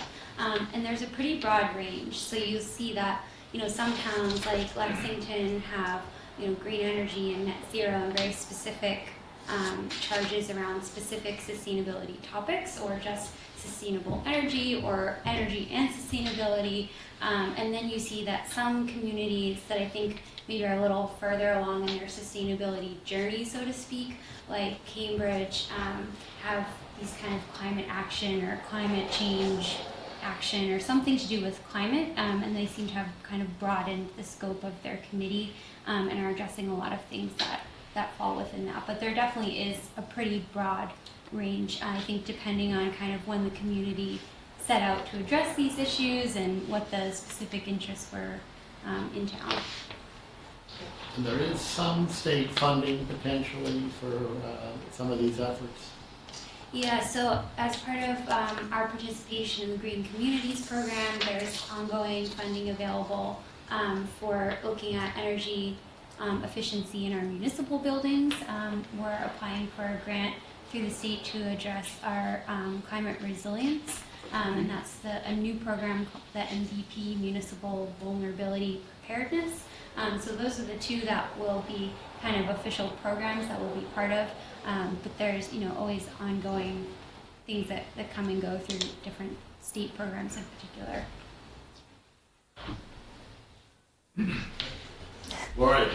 Laura Gilpizaris, 1376 Old Marlborough Road. I see that resilience is moving up in the world, and I'm very happy to see that. And I thank everyone who's expended so much effort thinking about these things and trying to put together a program. So mainly I have questions at this point. What is the function of this committee? Does it replace any existing committees, or is it an add to some of the committees we have ongoing at this point? And I'm interested in exploring the resilience issue a little bit further in this. But as far as the number of committees we'll end up with, Well, I'll answer that one, and you can help me out as well. This is not meant to replace any committee that we have. This was a firm recommendation from the Energy Futures Task Force that we have a follow-on committee to keep us all on track. So it doesn't replace anything. But there certainly, we worry about overlap or interaction between the different boards and committees. So we need to figure out how does like CSEC work with this committee. This committee is a think tank of the best and the brightest minds that can help direct strategic initiatives and strategic direction for the town to reach its long-term goals. Not to be, you know, the implementers of these ideas, but to say this is what we're seeing. It's happening all across, you know, New England, but we're missing it here. And here's an opportunity. So to help guide the thinking that we all live in our boxes, this opens our box wide to take in other thoughts and ideas that, you know, help maybe Kate and K2 work on this. and so would I be correct in assuming that this is the kind of outcome of Article 23 at this year's town meeting? Oh, okay. So I was interested in Kate's statement that the MVP grant would fund building energy, and I'm sorry, did I misunderstand? Green Communities grant funds building energy efficiency. Okay, and the MVP would fund? It funds initially a workshop, a community building resilience workshop. Okay. It's a stakeholder engagement process that at the end you have a report that's identifying the top hazards to which your community is most vulnerable to due to climate change. Right. And then after you're part of the program, you can apply for resilience action grants, so specific projects and actions that would start to address some of those vulnerabilities. So I guess my question is, I've looked very closely at the MVP program and the requirements, and one of... Everybody to speak up just a little bit. Oh. These microphones don't work to project Okay, around the can you hear me now? I'm sorry? Oh, thank you. So one of the first steps in the MVP program is to set up the core team that you mentioned, and I've read through it, and there's no really guidelines, although it'd be interesting to see what other towns have done in terms of membership on that committee. But I would look at that almost as the resilience committee that was called for in Article 23, and from that perspective, wonder if there might be confusion. I have a number of people who have expressed interest in being on a resilience committee, and I'm trying to formulate in my mind where I would direct them. So if there's going to be a new advisory task force, it would be nice to have somebody with that kind of knowledge and input on that committee. At the same time, if there's going to be a core group and it will include community members with some expertise in different areas, then I would want, to recommend that others maybe seek. I think we're getting a little bit ahead. Okay. We are discussing a charge for a potential new committee. It's a draft charge. Okay. Well, with the vulnerability grant, if we get that, there is a prescribed process, and it may be from that we develop the committee or the action. I don't know what it comes out Well, of. the core committee that we have, that we've outlined for the grant process is myself and Kate, our facilities director, the director of the light plant, hopefully whomever the new assistant director of the light plant may be, and then the energy manager and energy coordinator, Janice Eddy and Pamela Katie. And so we've taken to meeting at least once a month, and we did the Green Communities grant together for the first time this year, and the MVP grant, which is due this Friday, and Kate is spearheading that, but we've done that together too. So that's the team that we're working with right now, and KLA, who is our consultant for our greenhouse gas baseline, they're also an MVP certified vendor, and so they'll be guiding us through the process, and from there, they'll be able to, after we have the plan in place, tell us where, like what Kate said, we're most vulnerable, and from there, we'll bring that back to the think tank and kind of go from there. But we're not there yet. Could I just ask a question, if it might be possible to expand the core team to include someone with knowledge of nature-based solutions, since the resilience, the MVP grant is focused on nature-based solutions, and it's. Talking about this committee.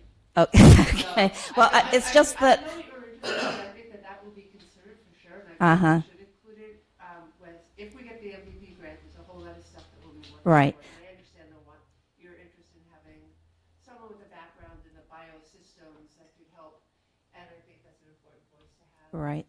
The reason I'm asking is that based on the committee charge that you've outlined here, the committee would be responsible for resilience. If the MVP grant developed into, okay, so. Doing resilience planning. It's really like, what is it? It may have been a sounding board that says, the MVP grant is great, but there's a federal grant that you might be able to. So it's a forward-thinking approach to what we haven't considered yet. So it's not. That's my thought. Okay. I had another question in there, but it slipped. Right. Thank you very much. Okay. Thank you. Pertinent to the climate action advisory. Charlie Parker, 105 Chestnut Street. I've been involved with CSAC for quite a few years, and with the EFTF throughout its entire cycle, and we've been meeting since the EFTF put its report together, a group of us, and some of you have been involved in that. And, I think, an underlying current across, all of the...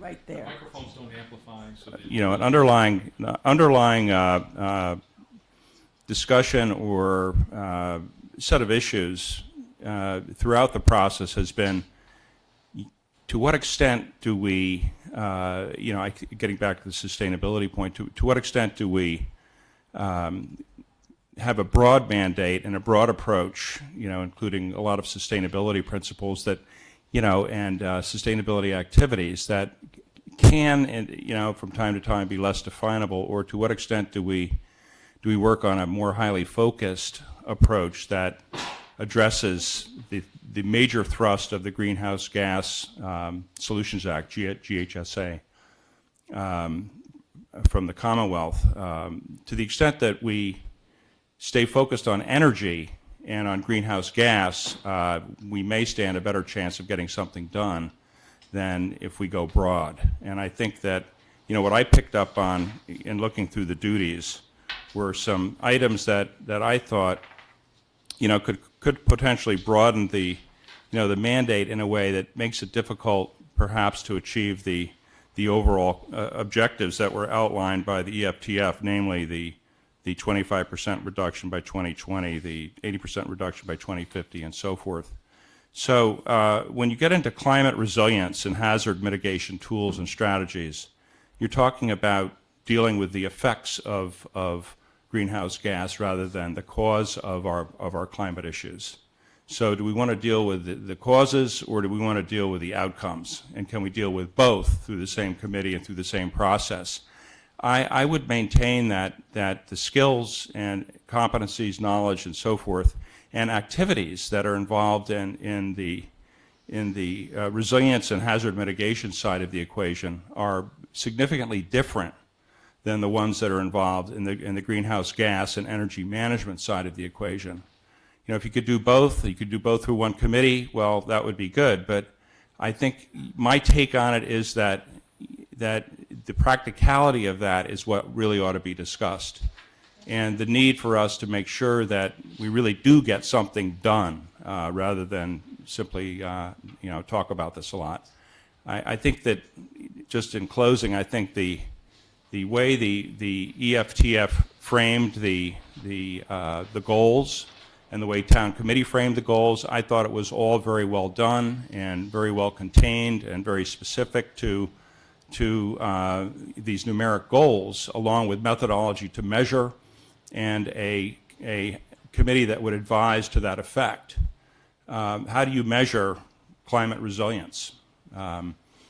Probably can, but it's a different ball of wax, and all of a sudden you're into a bunch of activities that don't necessarily relate, and you might in fact end up doubling the workload if you're to do both effectively. You're doubling the workload of the town staff who are assigned to support this committee. The other quick one is water and wastewater management.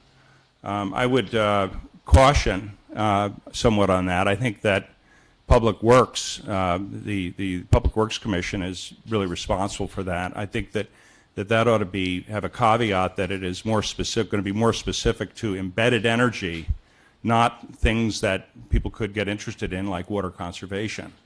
We could conserve a lot of things a lot better in Concord, but I don't think water conservation is the topic necessarily for this group, or water management in general.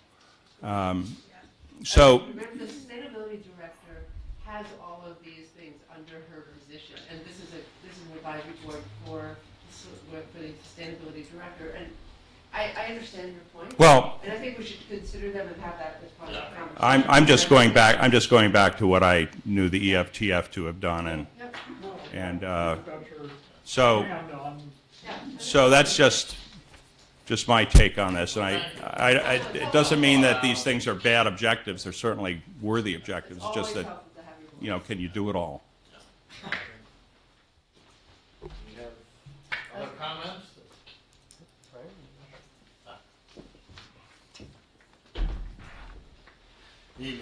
Evening. Brian Foltz, 33 Riverdale, former member of the Energy Task Force. Is this close enough? Get as close as I can. Oh, so I'm screaming at everybody on TV. Oh, wonderful. Sure. So as I was there for all the meetings, and I kind of have an idea of what we had hoped the follow-on committee would be. And it's kind of similar to what we were. Our goal was to take a bunch of separate initiatives that were going on throughout town and kind of create a framework for how they could work together and get prioritized to move things forward more efficiently in town. And with Kate's new hire and her position, there's going to be many interests pulling at her in different directions. I've heard that one of the things that she's already begun work on is the greenhouse gas inventory, which is a great quantitative way to kind of prioritize efforts. So I would hope that this advisory committee to her role would kind of embody that idea, so that it would have a broad enough scope to handle whatever needed to come up, whatever interests were being asked of it at the time, but not be so willy-nilly that it gets bogged down in the details. That's my idea. Thank you. Well, the committee did more than just sort of set strategic directions and get things organized, though. It led the town to adopt very aggressive goals as well, so I think. Yes. We also did quite a lot of research. That's, going out and finding information, but also a lot of surveys and meeting with individuals in town, whether it be the hospital or other business groups or those that tend to not come to all the meetings. We went out to find them to ask their interests. That's also another helpful thing, is connections. Thanks. Gary Kleiman, 57 Central Street. I'm co-chair of the Long Range Plan Committee, as well as being on the planning board, but I'm speaking for myself. I just wanted to share a couple of thoughts from the Long Range Plan. I could speak for several hours about what's in the Long Range Plan. I think you gave a 20-page memo. We did the same. Without issuing a spoiler alert, I just wanted to share two thoughts that you will be seeing in June, because it reflects perhaps on the conversations you want to have about the charge of this committee. And one thought is that a recommendation that will be coming to your board in June is likely to be that the town find a place in municipal government for a transportation planning function. Mm-hmm. I don't know whether your sustainability director is going to be the place in town government where you would find that, or whether it would be Public Works, or whether it would be Department of Planning and Land Management, or whether it won't happen. But just understand that a recommendation, a strong recommendation from the committee, is likely to be that you find a place in municipal government for transportation planning. So you might think about that in terms of this charge and where that would go. And the other recommendation that is likely to come to, I don't know who exactly, but would be probably to you, would be to form a task force. No other committees are being recommended, as far as I know. No other committees or boards will be recommended, except for one task force to basically review the charge and mandate of all 65 committees and boards. Seriously, to think about consolidation, because it is very hard to find people to fill 65 committees and boards. And when you have 3 or 4 committees or boards looking at energy, 3 or 4 looking at historic resources, 3 or 4 looking at housing, 3 or 4 looking at natural resources and resiliency and things like that, it's time to think about, could some degree of consolidation take place? So, Okay. my two. Thank you. You all. heard it here first. Yeah, if you read the long range plan, the transportation planning function should surprise anybody. Nor should the review of the committees. No, that's probably a periodic good thing to do anyway. I mean, you put these committees in place because something new has come up, right? And then it becomes old. Then it becomes old, and when a new one comes on, it's just 2 clicks to the right, and before you know it, you've got 600 committees. Or 65. Or 65. 66. So, Okay.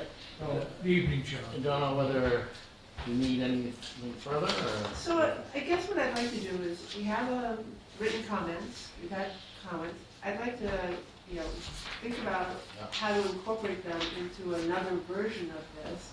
And if you took away something that you thought, you feel strongly about, maybe just send me your notes about, and I'll grab a second draft.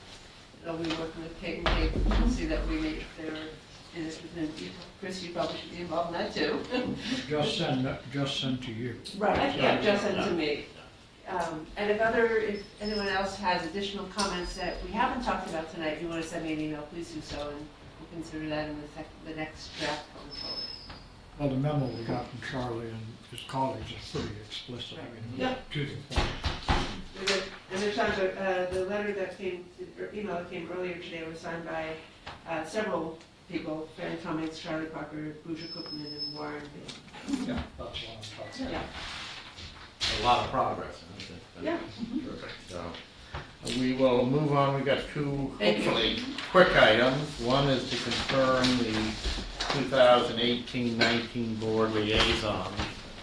Hopefully everybody got a copy of those, and if people are satisfied, we can keep this, and if not, forever hold your peace. Linda, did you get enough variety in the committees that you have here? I'm happy to help out and do a swap if you want to do a swap. I think it's going to be fine. You're the newest, you get- There are a couple overlaps in terms of meeting on nights that may be difficult to get to all of them, but, you know, I'll do the best I can. And that will be true regardless, because life does get in the way. But, Yeah. you know, that's where developing relationships with committee chairs and the staff is important. Yeah, good. So the draft of this will now become permanent. And moving then to item 14, which is the review of the board meeting schedule. Obviously, subject to change if necessary along the way, but this gives us a pretty good idea of the meetings and when they will be. People are comfortable with that? I'm comfortable with it. We often don't meet one of the August meetings. Right. So just, Yeah. we need You need to cancel one of those. But we usually wind up canceling it. Until we get it.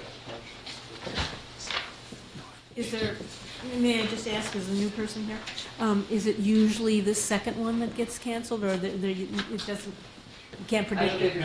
Yeah, you can't predict. Businesses. Yeah, okay. But if you've got an issue, Preference. that will help us Okay. figure it out. Achieving quorum is always a good goal. Exactly. Ready for public comments, if anybody has them?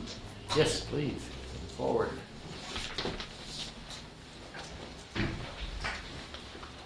Mike's on. Hi, Carlin Reed, 83 Wits End. I'm a member of the PEG Access Advisory Committee.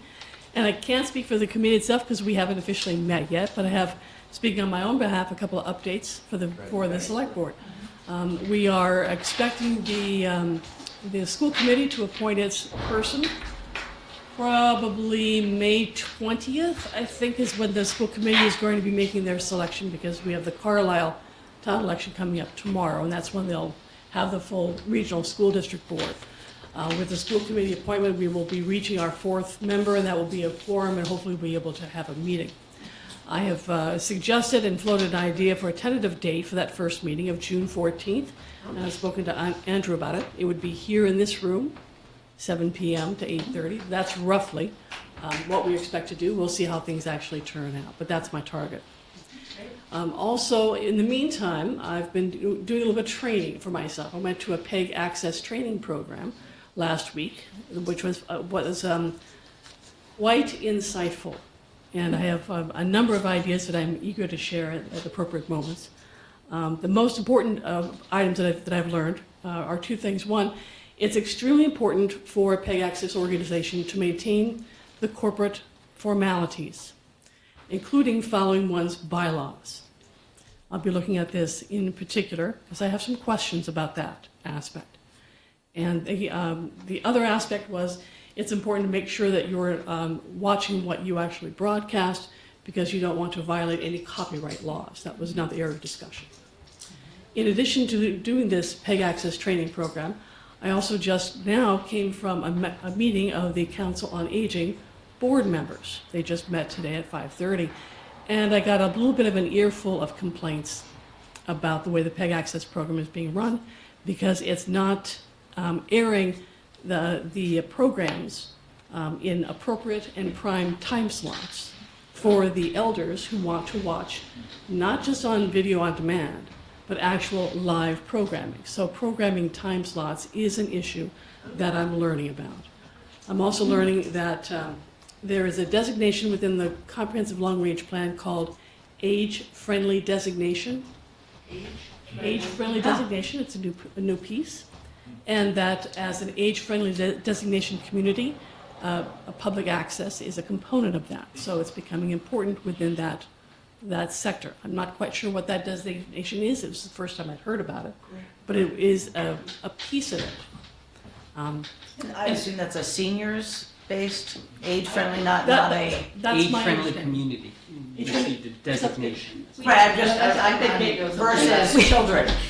Hi, we just received that designation a few months back. It's through AARP. We Okay. worked with the Planning Department and the Council on Aging and Human Services. And so what that does is it talks about all different aspects of the community, walkability, public transportation, which the T is helpful in that aspect. Ability to have active and open recreation, walking without barriers, curb cuts. I mean, it goes Is through. it something we sought or just? Yes, it was something we sought because it opens us to a great deal of other branches that we can come up from that, including free access to different types of trainings or things that we can do with our social workers, and then down the line grants for improvements, grant funding for improvements, both in programming and in infrastructure. Oh, great. Well, congratulations on that. The Council on Aging is all over that. So Linda, you'll have a wonderful time exploring that particular aspect when you have that new designation. And the other complaint that I heard from the Council on Aging concerns Comcast's service interruption complaint list. It has not been addressed. So in doing so, while I'm waiting for the committee to form, I'm starting to reach out and explore this particular charge that we've been giving. Now, that's it for my update. Do you have any questions? So, I'm sorry, are you saying that you were hearing a number of complaints about interrupted service that have been... From Comcast's. This is the Comcast portion, not the PEG access, but Comcast cable TV service, not repairing down lines, say, perhaps after So storms. frustration with Comcast's ability Correct. to Get their maintain service. wire. Correct. So that will be another area that we'll be exploring when we have the So opportunity. you're just bringing that to the attention of the town manager, it's not something That's you as a correct. committee are going to worry about. Actually, it is part of our charge to be Right. looking at the Comcast complaints and evaluating Comcast performance under the franchise agreement. How deeply we delve in that will be another matter to discuss. And we look forward to exploring that area to some degree. Great. Thank you so Thank much. Committee liaison reports. Linda, I don't know if you were able to make any of them, because you hadn't really been on liaison. No, I did get to the Concord Housing Authority, and other than the upcoming vote that the town manager already mentioned, there was nothing new to report at this time.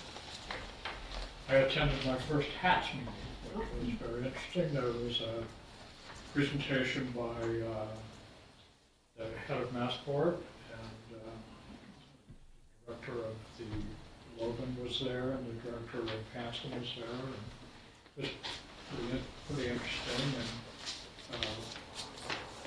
so nothing really, I think the really report is probably not new to anybody except me, since there was a lot of talk over the last number of years about increasing commercial activity at Hanscom. And that seems to be kind of comprehensively resolved. Worcester is now sort of the airport, and they talked about JetBlue having service from Worcester now, I think JFK directly, and American Airlines coming in with some direct flight, I don't remember where, probably to New York too, but that looks to be the next regional airport. They're getting these investing some Good. money in that. So I think for our community, that's good news. But it was an interesting meeting. I attended the dog park feasibility study. They're preparing for a public meeting on May 22nd That'll be held at, in the room here at 7 p.m. And they were talking about publicizing it and kind of organizing the presentation. So stay tuned for that. And I look forward to engaging in a number of minor committees. I think several of the updates, especially the Bruce Room Rail Trail, given by the town manager. It's always nice to have the town manager cover your updates. And I have to confess, I was attending the junior class awards of the NRC Day. I had some life events that were corresponding with the number of my committees, which don't always happen, but not a problem to have. Well, we also had the Nagog Pond here. Well, I was going to go, yes, and that was. Many of us were at. Yes. Right. And I forgot to report that I also attended the school committee meeting. They had a very full agenda of the Financial Audit Advisory Committee, and the auditors were there as they worked for you on Monday, the 23rd. They were at the school committee on the following day. So I also attended a number of meetings. I think many of us were not at the remand hearing. Yes. We're also at the comprehensive long-range plan public hearing, interesting comments. I think that's probably informing some of the way that Gary's moving forward to the next, he and the committee moving forward to the next iteration of the draft plan. Probably the most interesting meeting for me this week, the last 2 weeks, was attending the Mass Municipal Association, the Policy Committee on Public Works, Transportation, and Public Utilities. So here's a little update.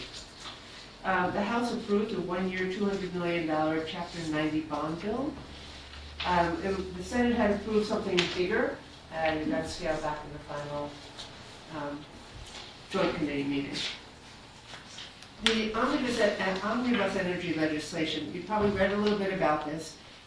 It has moved out of the Senate Committee on Climate Change and Global Warming, and it's now in the Senate Ways and Means. So that means that there are a lot of parts of this that are moving forward, which could be really good for our agenda as well. It gets to many parts of expanding clean energy, climate adaptation, emissions reductions, and energy efficiency planning and implementation projects, and making monies available for communities to do that. We're also looking at developing new regulations, stronger regulations than the current Global Warming Solutions Act, that will help us advance our climate preparedness, climate goals. And then the last side to this was the energy bond bill, which Governor Baker signed. It was a $1.4 billion environmental bond. And in it are $300 million for infrastructure improvements to adapt to and mitigate the effects of climate change. $170 million for infrastructure for, among other things, nature-based climate resilience solutions. And $130 million for new initiatives like the Vulnerability Preparedness Program that we have just applied for grants to. So those were the highlights of those.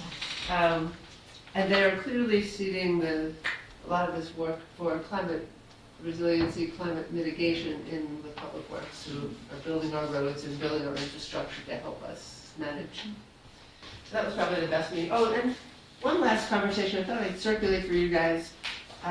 Something maybe you know about called small cell technology. You know what that is? I didn't know what that was before. Probably those small cells. So Boston now has more than 1,000 small cell. You could probably help me instead, Carlin. Instead of erecting big cell towers, they're putting tiny cells all over the place. All over the place. All over the place. They're putting them on streetlights. And so what they're trying to do, the thing is, the goal is to have these smaller cells every 500 feet, so that you can seamlessly be on your cell phone or data searching while you're walking down the busy streets in Boston, be able to have access. Get by a car. So it was an interesting conversation about something I didn't know about, and some of the communities that are represented on this advisory committee, on this policy committee, were a bit skeptical about whether that's something that smaller towns want to adopt, but it is something that the industry would like to see moving forward. And they're starting with the bigger cities where there's an interest in And they are studying the safety or health issues of those, as I can understand. I think there is a committee set up to kind of analyze whether that's safer, if you will, than bigger towers that are more intense and therefore project more radiation. So there was a conversation about, there is a committee that was being established to review the impact of radio frequency and electromagnetic fields. But, and maybe, are you saying there's a subcommittee that deals? I don't know, no, I'm Yeah. not saying. That's a I don't know. separate committee Yeah. that was put together to look at that. Yeah, I don't know about the second one. So this may be something we hear about in town.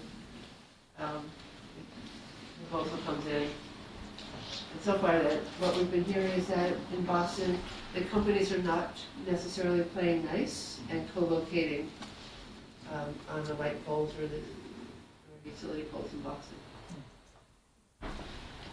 But I'm on our parking meters.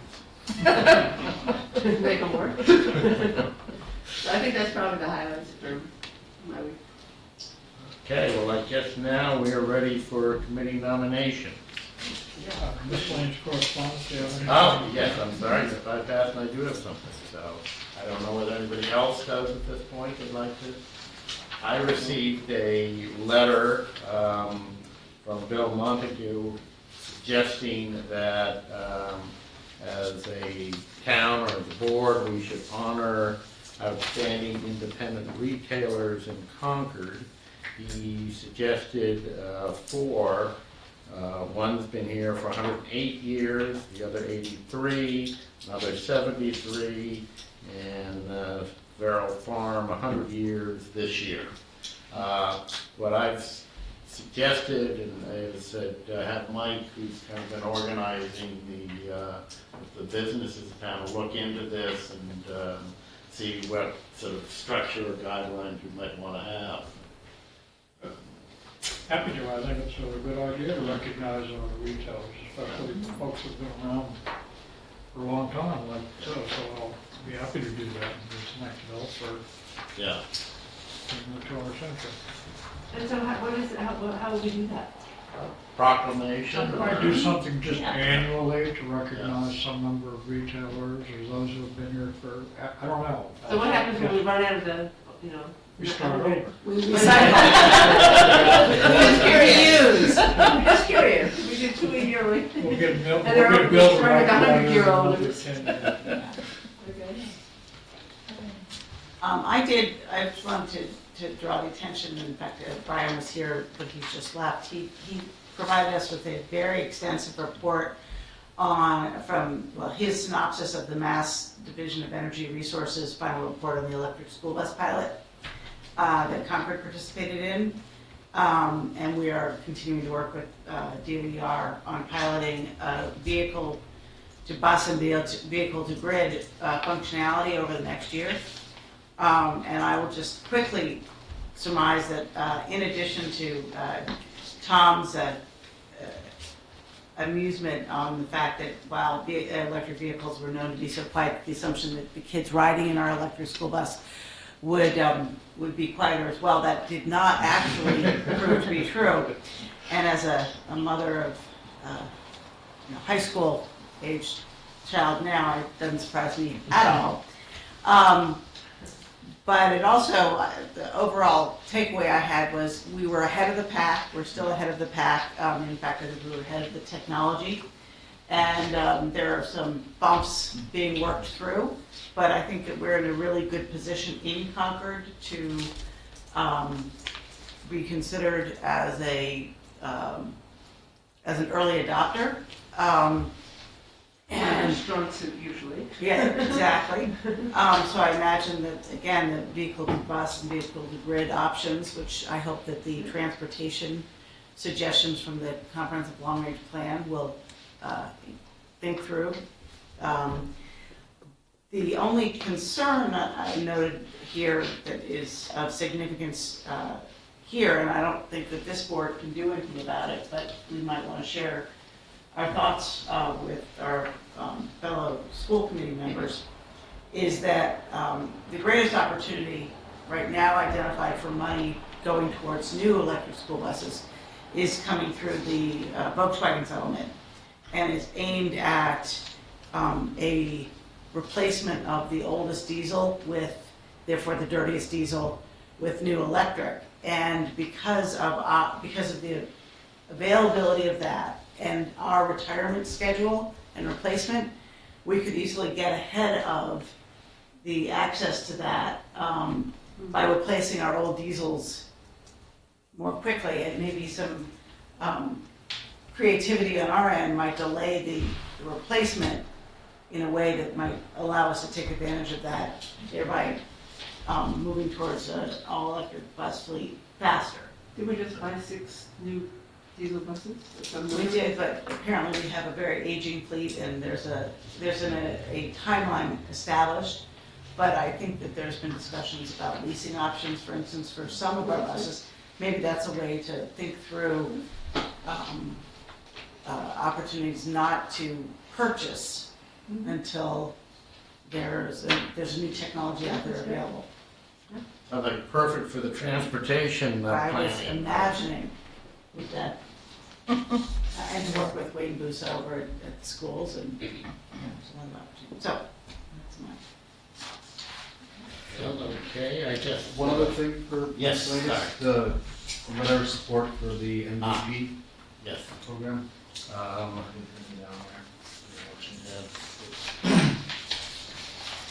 Yes, there's a motion to, there is a municipal vulnerability preparedness program that, So I move to authorize the chair to sign and transmit a letter of support for the town of Concord's application to municipal vulnerability preparedness program. Second. all in favor? Aye. Also move to sign, okay, I guess that's, we need that second? No. Okay. Now we can move to nominations. Okay, so,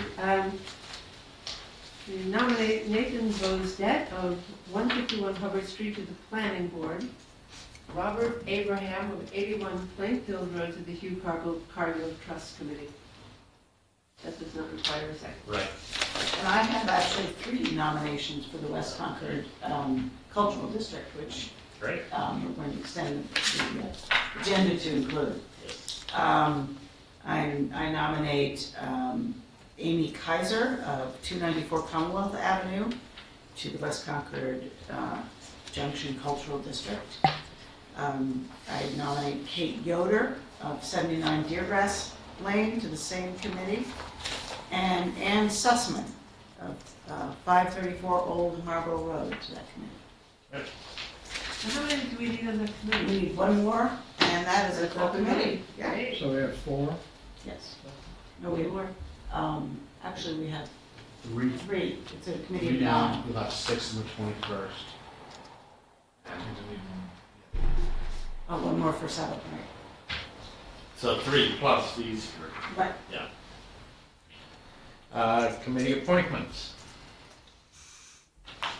I move to appoint Ellen Hutt of 212 Katarina Heights to the Commission on Disability for a term to expire May 31st, 2021. Happy Gollert of 606 Old Bedford Road to the Agriculture Committee as a full member for a term to expire May 31st, 2021. And Joanne Lovejoy of 1689 Monmouth Street to the Agriculture Committee as an associate member for a term to expire May 31st, 2021. Second? Second. All in favor? Aye. Thank you.